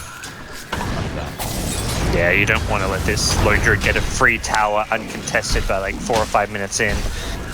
Problem is, once Lone Druid gets his level 5 entangle, this lane gets very hard to manage. So it looks like Jonas is just going to keep stacking his jungle and continuing to farm. kind of playing it like the Enigma one. Sure, you know, have your time in jungle and then you just occasionally defend those pushes, but you never go out in lane against. Don't give him that long lane to be able to attack there. Yeah, now that he's shrined up, he will come to lane. He's actually higher level than Ace. Ace has been full-on solo safe lane free farm for the most part. I don't think he's really even shared the XP. Yet Axe through his jungle has leveled up faster. Just with that nice Iron Talon play, using his Shrine as well to maintain his HP. Blade Hester wants the solo kill on EGM. Doesn't look like he'll find it. Sentry Ward being planted. Poor EGM. Had 400 gold for boots, had to upgrade the courier, buy sentries, buy more observer wards, so he doesn't even buy the boots. Yeah, both these supports are actually pretty poor. I'm going to use all their regen early.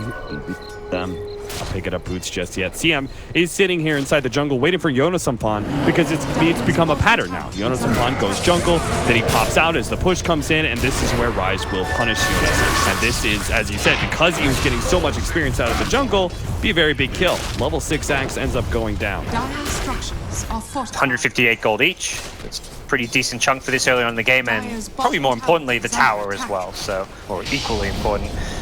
So they'll get that early objective. Ace getting the last hit and all. That's his phase boots. He's level 6 now as well. Laning stage going very well for Cloud9. Roll in top. Rage it off. Our mid lane, it's 5 minutes and our mid laners are kind of unexperienced. That's just because they've been dual laning so much against each other. Baby Knight's just about to pick up his level. Evan Limp, his option is our jungler. Yeah, both of them level 4 at this stage of the okay, level 5 now on Baby Knight, as you said. But top bottom lane, they've got another kill on Jonas. This Cliff Ward, they know exactly when he comes into the lane, and Rise. This is like the dream CM game. Like when your lanes aren't being contested and you get to jungle bit, you get so much out of those early levels, and the lanes are being heavily won by C9 as a result. Nice roll in by the Earth Spirit, catches the Ogre. Baby Knight's image is way Dire's too big at this point. Shadow Words, level 3. How much damage is that? 350. Like, yeah, it's like 400 damage. That's a ton. Significant. That's a ton, especially for a poor little support who's maybe a little under-leveled. Oh yeah. Ace has already got this bottom tower down to well below half HP. And the Radiant Vision right now is very problematic. Ryze is coming in, stealing neutral last hits. This ward at bottom and mid sets them up to take the tier 1 mid tower, helps keep Ace safe while he's just free farming bottom lane. Like, he's pressuring a tier 2 tower because he's got this amazing vision. Ryze on this CM has been fantastic. I mean, the entire C9 team, everyone has achieved their goal coming in. Like, the Earth Spirits pressured all the lanes. Fours have all won their lanes, and Weaver's been disrupted up top. Every single lane has gone according to plan. He's going to be caught behind the tower, but a nice ultimate gets dropped by Baby Knight, hitting on 3. That'll be limped down first. Loda is about half HP as well. With the golem on top of him, he's going to have to invest. Pops out, can't make it out alive. Has to Joe finish him off to Shikuchi, and will collect Hanskin's soul as well. You want some fun? Yeah, it looks like he went for Ace, but in the back line couldn't finish him off. But now he will inevitably be kited to his doom. Tier 1 tower going to get dropped as well. This is apparently how you run a lone druid lineup. Goddamn, 7 minutes in. Yep. 2 tier 1 towers down and a tier 2 almost down as well at 300. That's crazy. We saw this last time too at C9. So we're talking like, oh yeah, Lone Druid will farm a bit more, take longer to come online, and then Ace is like, no, I'm just going with my team. A 5-man and 6-7 minutes in the game, not worry too much about it. And very early towers taken. Great team fight. They knew Loda might TP in to defend that one, but they had the rock ready, and also they had the Lone Druid there, so they had 2 disables to go through his raids. They entangled him up. CM even got away, and if not for Loda using the Infest to just nuke down the CM, that would have been 0 kills for Alliance. But by using the Infest, he also sentenced himself to death. So very good objective taking from Cloud9 in mid lane. They'll probably play a little bit more defensively now while the Rock's on cooldown. They've split up across multiple lanes, although I say that they've also got 4 heroes up top. It's just Ace really off by himself at bottom lane, trying to finish this tier 2 tower, knowing how low it is. Yeah, Hester Joe actually popped his Shikuchi and ran backwards just to hide from the incoming creep wave, trying to disguise their push. That being said, there is at least one ward that will spot some rotations, and it looks like Yosefan does see Noya, does manage to get the call with Loda and Hanskin nearby. They should be able to burst him down. The Weaver may be able to get some vengeance, though. He does have a good swarm on out. Ryze is going to also be a target. Yosefan with the extra Culling Blade movement speed, very necessary. Looks like he may get himself out. Shikuchi damage is going to be a little bit more. Loda's trying to help him out by eat that bug. There goes the armor, but it's still going to be enough. Baby Knight helps collect it through the Fatal Bond. So Alliance actually get 1 for 1, but they lose their offlaner for that support. As Joe running around still has his time lapse up, and his Shikuchi will be well far enough. Easy escape for him, no follow-up dust or sentries, and they're going to get top tier 1 tower. I like that Ace, very selfless from Ace. He had the bottom lane free to himself, could have taken the tier 2 tower. He just left the creep wave there hitting it to TP top for that fight. He knows that his team aren't quite as strong without that Warlock Rock, so he needs to be there. And the end result is very favorable for C9. They have a close to even trade in terms of kills, slightly favored for them, but more importantly, they turn the kill into an objective. The tier 1 tower now gone. Every single tier 1 tower has been claimed, and C9 have fully taken over this Alliance side of the map. And C9, when they were responding to this kind of pressure, right, they waited out until they had the Blink Dagger. They waited out until they had the Blink Dagger on the Axe to be able to finally turn and protect their mid-tier 1 tower. Yeah. Here, Yosefan's timings have been delayed enough, in a large part because of Ryze's influence as a Crystal Maiden, that he still does not have a Blink Dagger while a tier 2 is being challenged at top lane. That is, it's also just how early this pressure comes in. Like, you don't expect Axe to have a 9-minute blink dagger. Axe's blink timing actually looks like not too shabby, all things considered. Like, okay, he was Iron Taling jungling and like not being contested too much, but once you start losing tower, you lose some farm. You expect Axe to have like a 12-minute blink at a reason. That's a reasonable timing, and he's going to have a 12-minute blink. But C9 have taken 4, basically 5 out of towers with how low the bottom one is in sub 10 minutes. That's an insane pace that they're playing at right now. It does mean Alliance, when they get that Blink Dagger, if they can actually get some good good team fights, a huge amount of gold will just flow into their coffers, because they've 7,500 gold lead right now for seeing one team fight. could probably cut that in half. If, Ace. they get the right kind of initiation. Ace is not going to be caught out just yet. He's got no TP out. He needs to either tuck himself in the trees or find some way to retreat through the lane undetected, which it looks like through his positioning he will be okay. Either needs support or needs to just wait that 20 seconds to TP out, and support is on its way. The scan's really not going to tell them much except for the fact that Ace is still here. Importantly, Warlock doesn't have a TP though, so without the Warlock coming in, it could be a tough fight. But yeah, again, like I say, the scan is probably like one of those, well, someone's there, but the fact they haven't TP'd out makes you nervous, and it looks like Alliance aren't going to go for any diving. I don't think Alliance is in any kind of position to go for dives. Loda isn't there. Loda's level 8. He's under-leveled and under-farmed. Doesn't have his armlet. I mean, everyone on the Alliance side is somewhat under-farmed, outside of perhaps Jonas, you'd argue. And the result is that they do not want to... They want to go for pickoffs and smokes, but they don't want to have to dive towers where C9 are already set up to retaliate. This is not the same Loda, Midas lifesteal that we saw in the games versus Amas. They are going to go for that Infest gank now with the Blink Dagger up on Jonas and Fawn. It is so crucial that this initiation goes well for them. They got to catch Baby Knight, I feel. Catch, yeah. They've got to stop this chaotic offering from being dropped. But I'll run into other heroes first. Ace is in melee form, just giving himself extra survivability. Rise very well positioned in the trees. Baby Knight, though, is a bit vulnerable here. Does have the point booster for some survivability. Oh yeah, managed to get a silence off on EGM. Sees the first one to pop it, goes straight to his shrine. They do manage to catch Baby Knight. Can they actually kill him before? Culling Blade gets dropped, and there is going to be no chaotic offering in this engagement. Alliance now still have the opportunity to push out here. Hanskin threatening Ace as best he can. They do have some damage dealers, so they can at least finish off that Spirit Bear and catch Hesta Joe. Nice play by Jonas and Fawn. They'll manage to get the stun onto him with the Assassinate, but they lack counter vision after the Assassinate has faded. But, yeah, so they did get Baby Knight. Not the huge win we were hoping for Alliance, but that was about a Radiant's bottom 1,200 gold. tower is under attack. Yeah, it's as good as it's going to get for you. It's like you take that if you're Alliance. Like, you need to get something. You need to make sure you win that fight. Problem is C9 already back, pressing the lanes. Lone Druid's coming down mid, and It's under attack. that is not where you want to be, GM. Warlocks. C9.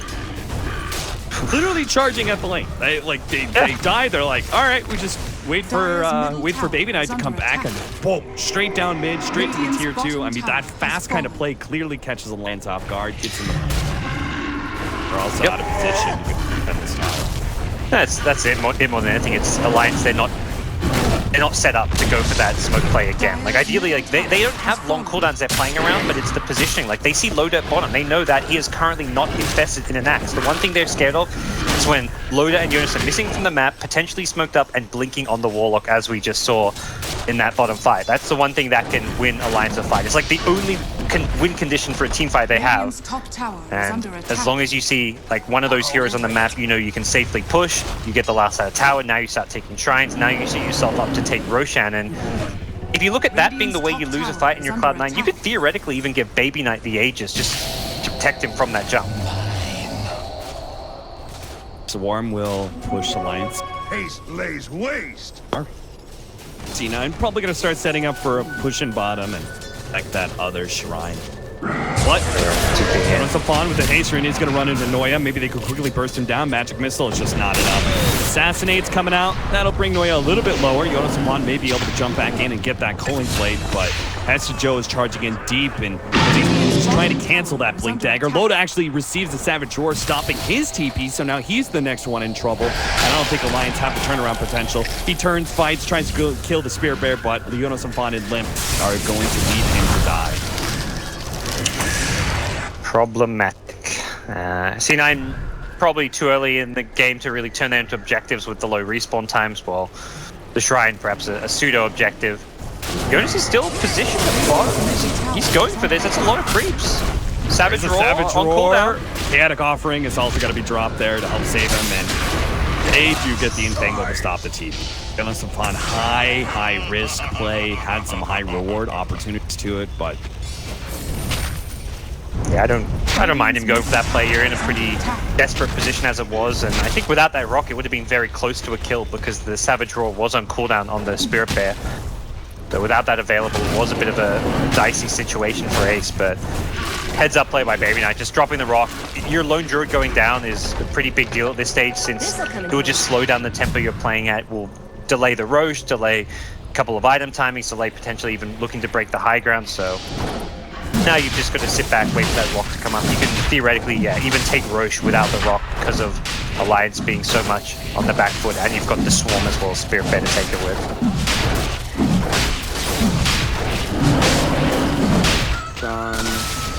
Killed.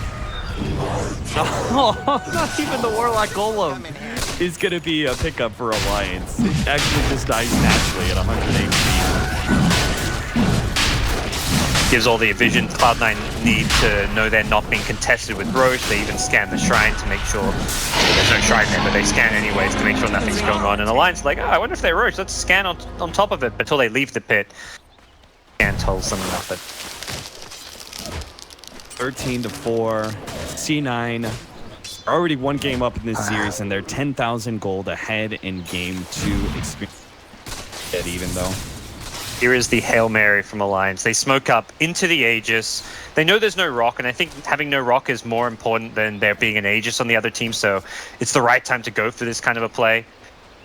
Can find a core pick-off. Even a Weaver saying would be nice. Weaver's going straight into the Ag Scepter as a core hero, and I think with good reason. Ace, he does manage to get off the melee form. That's going to make him so much tankier. The kick actually misses out.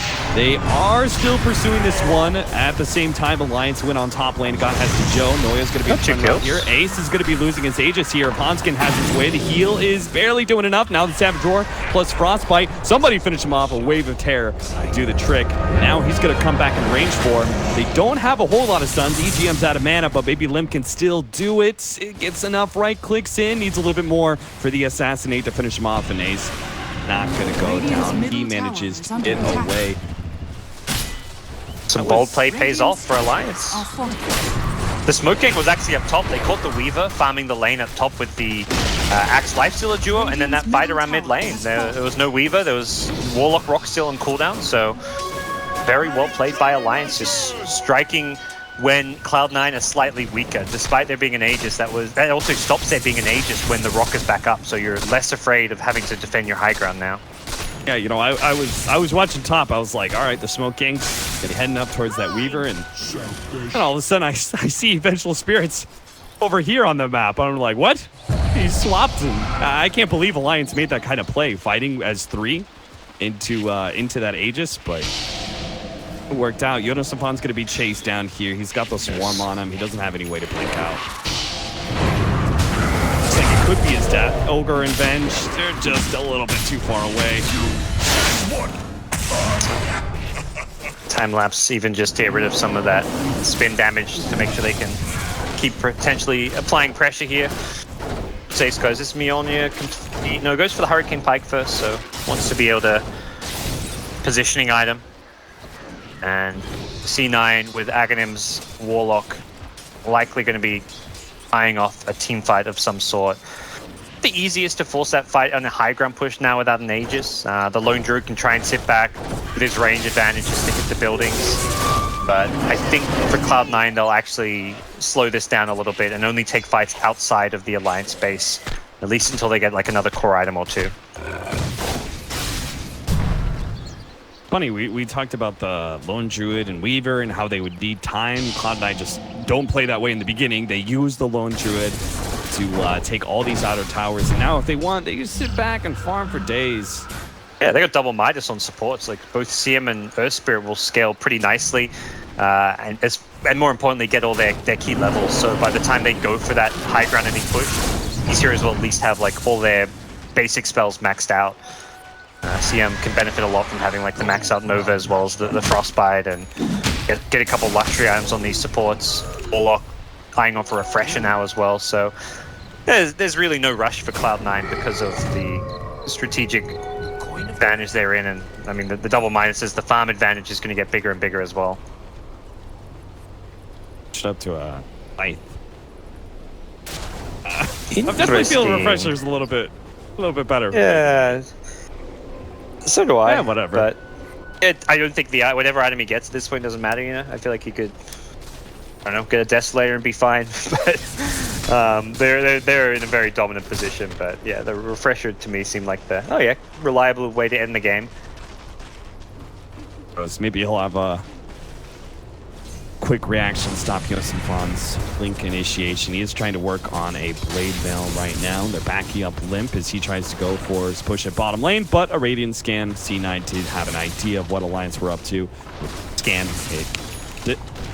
You know, Limp trying to team fight. A9.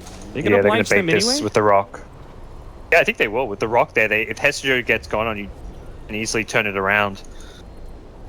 Bring an Infest Lifestealer and the Axe engaging into a rock would be a disaster, but Alliance also figure out what's going on with their scan, so they will safely scurry away.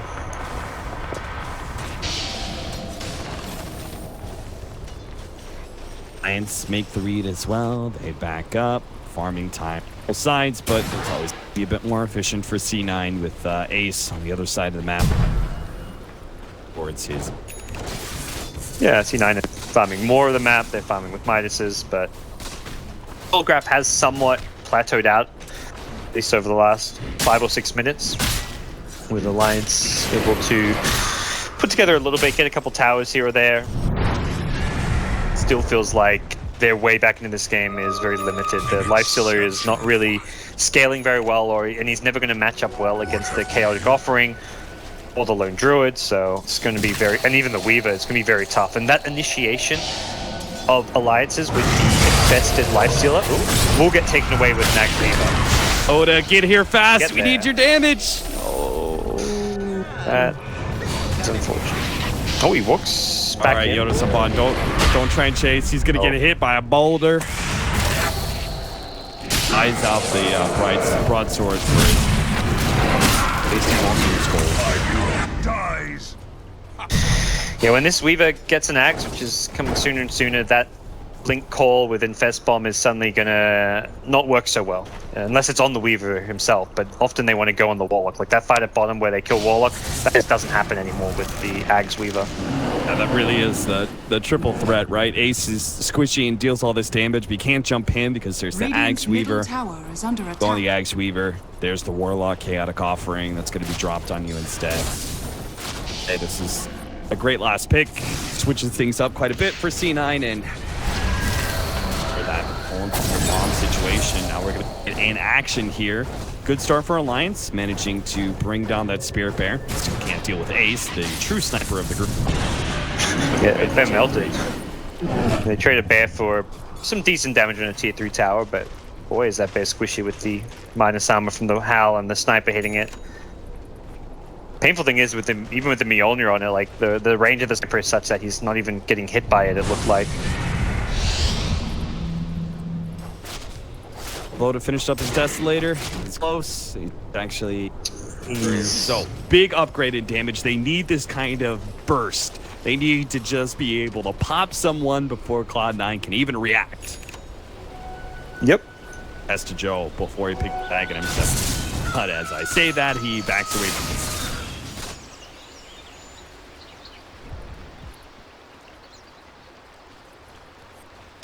Yeah, so see what Alliance can do with the Desolator, whether they try and get aggressive or if they're going to perhaps worry more about the next Roche. I think testing that would be ideal, but also vision-wise, they don't have much spotted around that part of the map.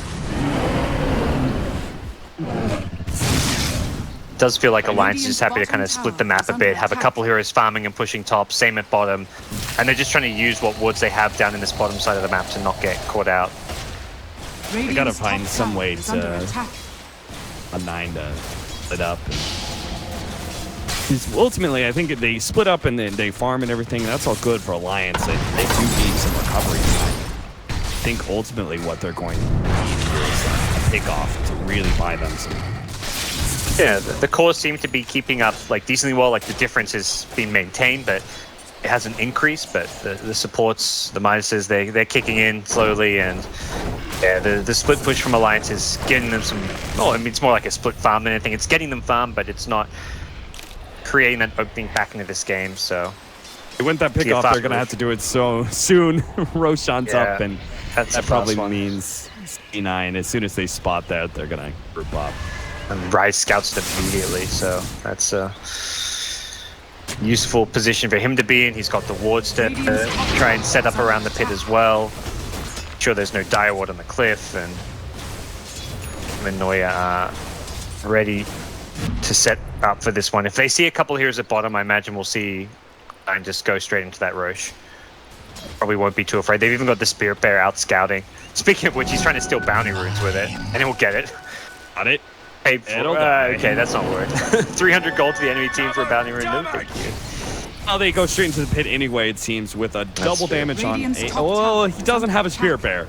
This is actually kind of risky for C9. They're trying to push out, see if they can catch EGM. They will manage to slow him down and hold him in place. Now, they are going to be comboed up here, sandwiched between Limp on one side and Loda on the other. Noya does manage to roll his way. Ace wants Roche. He doesn't want to help. Ace is now brought Roshan down to half health. He's winning the 1v1 against Roche. Roche just, I don't know what happened. Buff after buff, Roche still seems easier and easier to kill every patch. Especially right now when running so much minus armor. Physical damage. Yeah. Well, now Alliance's high ground defense will likely be tested. Warlock's Scythe of Ice will be completed. Another Midas, a couple of creeps. And item-wise, what else are they waiting for? The Skadi for Ace is almost there as well. He's just like 1,000 gold short of that, so likely wait for these next couple big items to complete, and then the word will probably be, let's go. Let's end this game. They've got the Axe on Weaver, and they'll potentially find a pick-off now. Jonas, Blink from the urn.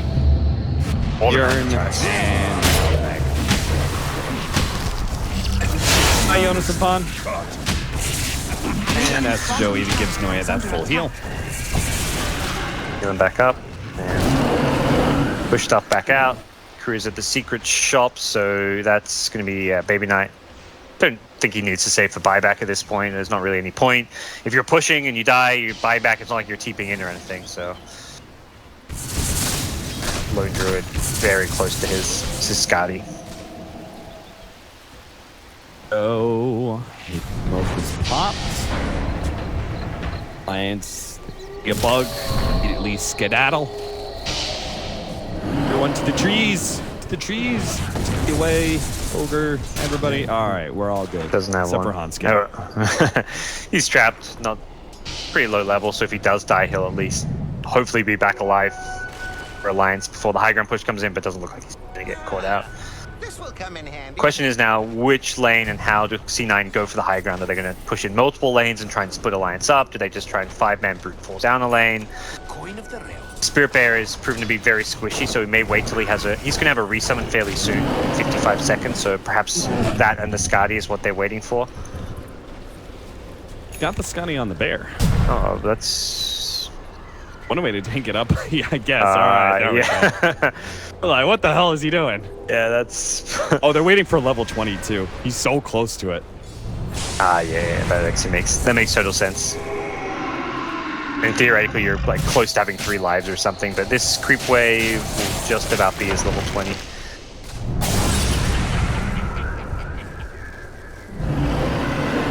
Can't see experience. Oh, when you hover over, yeah, that's true. Come on, Valve. You know what they also need to do? Update the draft screen. My God, is that screen boring. I turned in to watch a game the other day in Dota TV, and it started off the draft screen. I instantly turned it off. I was like, Jesus Christ. Well, I just want all the bugs fixed with it as well, like with the arrow pointing the wrong way and stuff, but... I sent a bunch of feedback with like all the different bugs and stuff that need fixing, and they were like, yeah, we're working... It is being worked on. There is a new drafting UI coming soon, apparently. Oh, the swap, Baby Knight. He's the target. Not quite the combination they really hope for. He can get off the ultimate now. He turns around, Scythe of Ice up EGM. Now the golems will have their way with him, or maybe not. Loda defends EGM's life, kills one of the golems, almost gets one of the other ones. Now Jonas managed to almost catch Ace. What was that? He get a 4-staff right through him. EGM, nice silence the back line. frostbitten up, but Limp is still shooting as the Assassinate manages to finish off the CM, and now the Aegis fall from the Lone Druid. Well, they're going to go for it, though. They don't have a bear, but they do have a numbers advantage, 4 versus 2. Again, Limp. Nice. Golem's just melted. And Baby9 has some long range of that sight device. He's actually just going to try and TP away. That was weird. That's one form of initiation, I guess. Good kick forward. Noya trying to help out his buddy. Has to joke, get your ass out of the way. Ace is trying to make his way through, trying to stay ahead of Lifestealer. That'll be good. Like, this is the point where, I mean, saying in the draft we talked about how neither team's going to have that, like, team fight utility items. This is where it hurts C9. Like, if anything, it feels like Earth Spirit or even CM not having, like, a Vlads, not having a Crimson Guard. They have no, like, plus armor items or, like, a mech even to help them out. Like, those golems just melt. Any hero that gets caught out, like Warlock, just looks like paper there with his low armor. I mean, it's not low armor, but he's not high armor. He's only got 8 armor, no bonus armor. So if they have items like Crimson Guard, Vlads, Greaves, those kind of pushes are a whole lot easier, but that's something they just don't really have the heroes or lineup to go for. But I feel like some other teams, like if this was like Puppy or someone playing Earth Spirit, he'd have a Crimson Guard right now with a Solar Crest. And that Solar Crest would be getting put on the Lone Druid or the Spirit Bear. Crimson Guard would be getting popped to help go for pushes, and I feel like that's something that C9 is just lacking.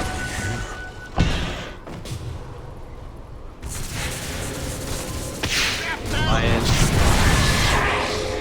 gonna do C9 wait for the chaotic offering. I won't imagine they're gonna wait for another Roshan, so Lions better come up with a game. Last defense was okay, but a whole lot better as they start chewing through those buybacks. We'll reach a point where C9 slowed down as far as how much they do scale. Warlock is going to go for the refresher, so we'll see the double rocks come into play. But I mean, Sniper, amazing at killing those rocks. If he's sitting far enough back, he'll kill them very quickly. We saw how fast Loader can deal with them as well. So if he gets that refresher like at a later stage of the game, it won't necessarily be a big game winner, but C9 looking to close things out, find an easy pick on AGM. There, they can do in response, and they are grouped up around this mid lane. Radiant's top tower I wonder is if under attack. D9 are just gonna I will out here. Single high ground push. Yeah. If Alliance defends another one, and they have to wait out on Sean Aegis. Hey guys, we need that extra life. Alliance, they're actually going to get really big. Like, Limp has the Scotty already complete, and it is very dangerous item to push into just because the retreat is so much harder.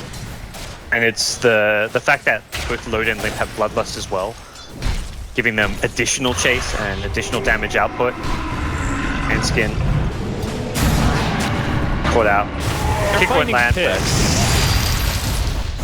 but they are, but they're not like the big picks, you know? It's not Loader, it's not Jonas, it's never Limp. Limp is always very far back. And I feel like eventually, it's one of those games where it's like, okay, Cloud9, they're not really getting enough, they're really starting to break high ground, but all it's going to take is one key hero pick off, like on Loader or on Limp, and that's like the game one right there, potentially. Even if they have a buyback, if you can get on the high ground as they buy back, you've got the position, and you've taken away that high ground defender's advantage, and suddenly the game can just be won right there. So it does feel like we're just like one big pick away from C9 winning the game, but at the same time, if Alliance continue to play in position well, Limp, may find himself caught out here.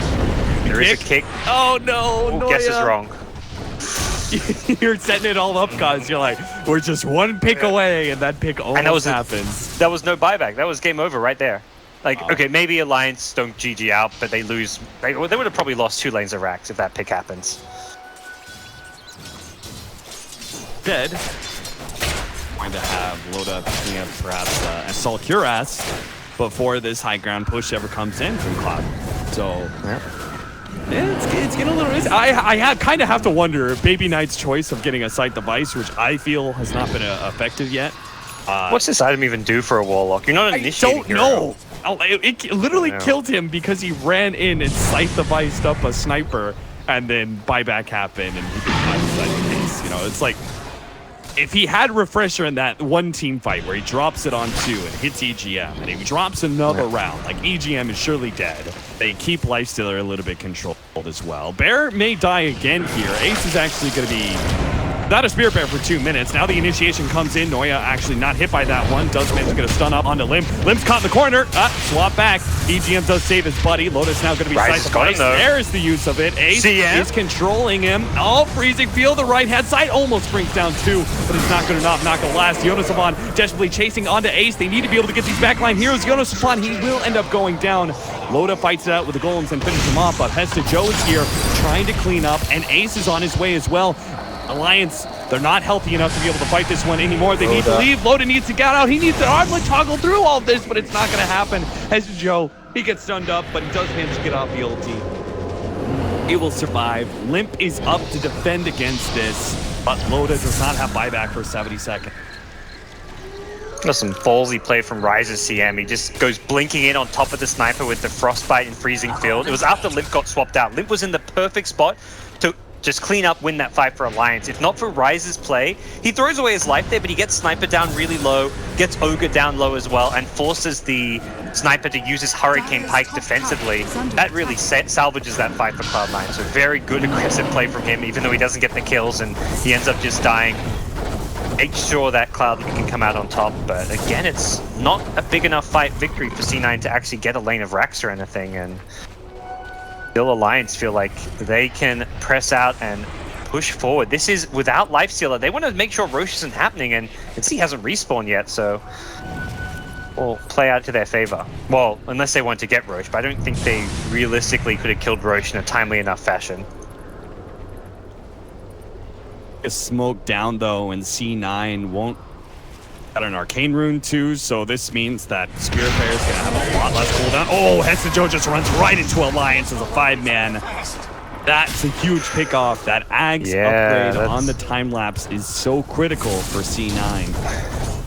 It's as Roche respawns, but it's very risky for Alliance to go for Roche, even with the pickoff, because they're right by that Radiant Shrine. A potential buyback can come in from Weave. I say that, he just buys out some items. He buys a Diffusal, so not sure that is the play to spend your buyback money while you're dead. But either way, it doesn't look like Alliance are going to go for Roche. As said, it's very difficult for them to go for that. They don't know the Weaver's buyback status, and their lineup does not kill Roche in a fast enough, timely fashion. It could also be that the C9 have made the call that if Alliance do go for Roshan, we don't contest, and that could be because of the Chaotic Offering still being on cooldown. True. It's just about to come back up. I feel giving them this Roche is... the Refresher plus Arcane Rune too. If that timing was just a little bit closer, C9 surely would have contested. If they were like, oh, Roshan's going on now, and we have Chaotic Offering with the Chaotic, with the Arcane Rune and a Refresher, like, oh, that's go time, baby. Yeah, I think you're right that they just didn't. They made the call not to contest it because they didn't know Roche was so long away from, like, that Alliance were taking so long to actually because if they committed 20 seconds earlier, then they wouldn't have even been close to that Chaotic Offering cooldown. But now this game is suddenly a bit more open, and the win potential for Alliance is definitely there with the Aegis on Limp. They've got the cheese as well on Loader. They're hunting through this Radiant jungle looking for picks, and be careful if you're Cloud9. That is Yonosapon just not see Rise. He's been like, they've been kind of tracing each other through this whole entire jungle, and Yonosapon has just not been at the right place at the right time to find this free kill. Maybe they'll spot him now. Alright, Rise. It's okay. Warlock cannot afford to get caught out in these fights now. Has the Refresher and does not have the buyback. This is the worst possible time for him to get initiated on. Does have the time lapse, so there's a lot of pressure on Hestajo to make sure if he does get jumped on, that time lapse off. I like this attempted play by Alliance.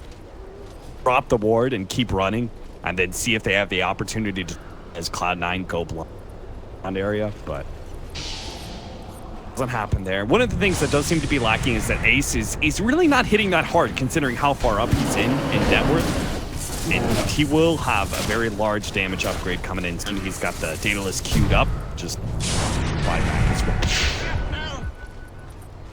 Yeah, looks like Alliance have very good info as to where Cloud9 are. They had a lot of wards around that top river area, and now they get an Arcane Rune, so 7-second cooldown on the Berserker's Call. May tempt them to try and find a kill or lead a fight. They're gonna ping out Ace here. They need a good one. They're not going to get it fast enough. That means Ace is going to be caught. DOTA is going to gobble him up. The Assassinate helps give him the extra bit of damage needed. Now, 1,300 gold. Killed. Radiant's middle tower is under attack. Dire's top 40 tower is seconds under with that Radiant's minus middle 50 seconds. tower has Hestejo fallen. is threatening the split push Dire's with a top Desolator, towers so are fortified. good news is if you don't want to buy him back, you can potentially trade Rax if you're C9. Dire's top tower And they is can under delay Dire's things top using the tower. Chaos Offering, although if you drop the rocks now, you'll just be feeding them away, but it will delay Radiant's things. middle barracks are under they are going to attack. have the TP back. They're going to see if they can save their Oh, melee. he doesn't Rax, the stop Chaotic it. Offering does go down. They've actually got a melee Rax, and they managed to save their own. Range Rax goes down wow. as well. Radiant's Alliance bottom actually tower lose out on that exchange. What? A huge pick turns into C9 getting a lane of Rax, and Yeah. all Alliance get is a tier 2. And Yeah, Loda lifesteal invested into Yodas to get the TP out, and it was Baby Knight was just like a fraction of a bit too short with the rock to catch the ACTP, but even so, ends up fantastic for C9. Hestejo's even going to get out of there, having all these items on him. He's been able to transition out of the Ag Scepter into some right-click damage with both Deso and Diffusal Blade. I think Alliance just completely underestimated his split push potential and thinking, oh, this is an Axe Weaver. He's not going to be able to do all too much right-click damage, and suddenly it's Alliance down a lane of Rax, something Cloud9 had struggled to do for 40 minutes. They had Aegises, they had every single big items they could hope for, and it's like, man, we can't take a Rax. All that needed to happen was for Lone Druid to die, apparently. Radiant's top tower is Really, under when attack. Alliance is winning, they still lose. They're going to have them 5-man push out and take the tier 2 tower. They at least still have a better opportunity than they did for almost this whole entire game. Even if they didn't get that lane of Rax, they are still getting some map control. They're taking some of these outer towers. It gives them the opportunity. Another win, another pick could lead to them catching a whole lot more. Now they try and get Ace. They try and get that pick immediately after the push in top lane with TP's coming in, but they're just shy of being able to get Ace with the recall. He gets a 4-staff out. And it wasn't just Ace, it was Hestejo bottom. I mean, he may get caught out here, but he did a lot of good damage. He's going back in for the tower, perhaps? Yeah, oh, let's get that right click off. We'll get it and pay for it with his life. Okay, well, I mean, that's still 80 seconds down. Can Alliance force a buyback? It's hard. They've got the top lane pushed out, but they need to push both bottom and mid. Otherwise, C9's just going to split push them. And that's their Aegis down. Like that distraction, like that split push mid, and then the Weaver splitting bottom is essentially trading, like Weaver's basically traded his life for an Aegis. Limp BKBs? That's a misclick from him. I was suddenly come down and I see this golden shiny sniper, and it's his 10-second BKB down the drain. Fortunate. Tell me you do it. Tell me you do it, gods. And if you're in this point as Alliance, you've got 6,800 gold on paper. Would you do it? You know, I definitely do it, but I don't. I also don't play to win. Sometimes I play for the entertainment value. You know, even when you're playing ranked, every now and then you get 7k gold a snipe, and you're like, this could lose my team the game. Who cares? Well, Limp is going to work towards that butterfly, still holding on to the buyback, of course. Alliance are going to try and take some aggressive pressure, put it onto C9. Now they've got bottom and mid controlled. Of course, top lane still pushing out the super creep on the play. Radiant's middle barracks C9 are need under this attack. Weaver to perhaps transition more into a core, because Warlock is not a hero that's going to scale all amazingly well. His rocks just get weaker and weaker as the game goes on. He went back for a Blink, so now it's the Hex. The Blink Hexes at least makes the Hex a little bit better. It still feels like a pretty shitty item pickup. The Shiver's Guard is what I would have liked to see, because I feel like that's a good defensive item for when he gets jumped. But it's always going to be useful. It's 15 armor, one of the best armor items in the game. And the active is just generally better than a Hex, but he'll go for that, it looks like, as his last item pickup. Any big talents coming up. Magic immunity for chaotic offering golems. That is not particularly useful. 15 chaotic offering golems armor, that is useful. That is very useful. All that physical damage, you want some fun. He's so close, he's got the gem. Feel it. Guard this feeling. Gonna back away, has to be caught in this spot. I need to reset up the trap a little bit farther back. At jungle is Hester going to take this bait. He's got the air spirit behind him. He might be feeling okay with it. You know, just one creep wave. That's all. It's just one creep wave. Go farm it. We'll patient. We'll get greedy first. Yonosafan, start making your way down. 4-step, 4-step. I mean, Jonas could start farming the lane and try bait it himself, but yeah, be the best, safest play.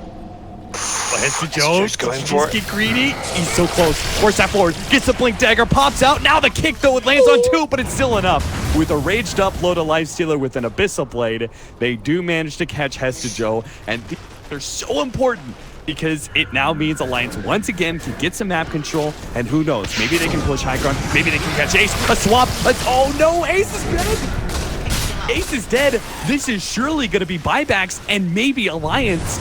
They've got a win condition finally. They force these buybacks. Yeah. I don't know if they keep going or not, but they force these buybacks, and then for the next 5 minutes, they have the opportunity to win the game. And it's both split pushing heroes. The Weaver and the Lone Druid are the heroes that have been split pushing and causing them problems, so you're not worried about this top lane so much. Jonas is going to go back regardless. He's got boots of travel.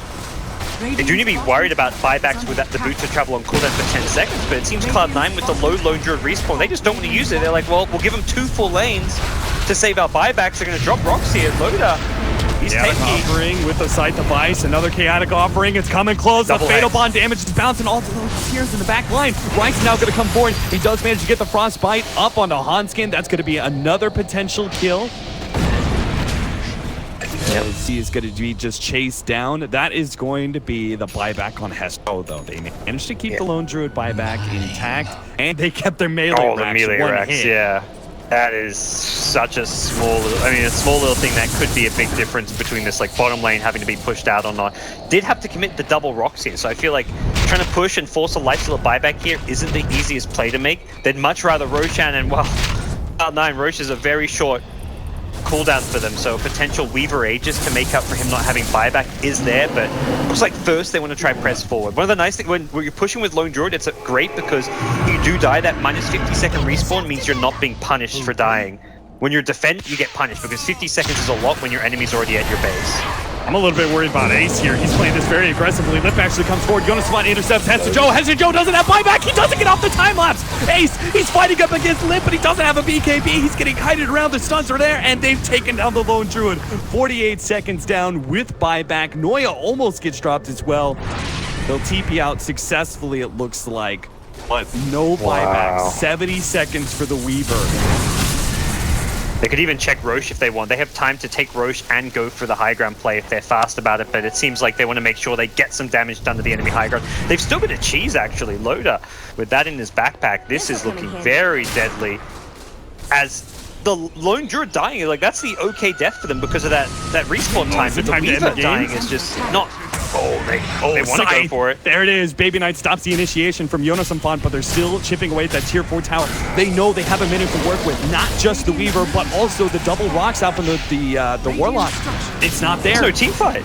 He can only upheaval. They've only got the Lone Druid's damage to be able to work with at this point in time. Yonosafan pops that Blade Mail. Blade Mail's going to fade off in a little bit here. Another sight device placed on the Loda. He doesn't have buyback room. Remember that, but Ace, he's also a little bit danger. EGM goes for him, straight up stuns him. Noya gets torn apart by Loda. Tier 4, he's down. Throne is exposed. It's already at 3k HP. Buybacks are rolling out from Cloud9, but Yonosafan intercepts. They're just going straight for the Throne, and I done it. They've taken game 2. They will push for a game 3 against Cloud9. What a comeback from Alliance.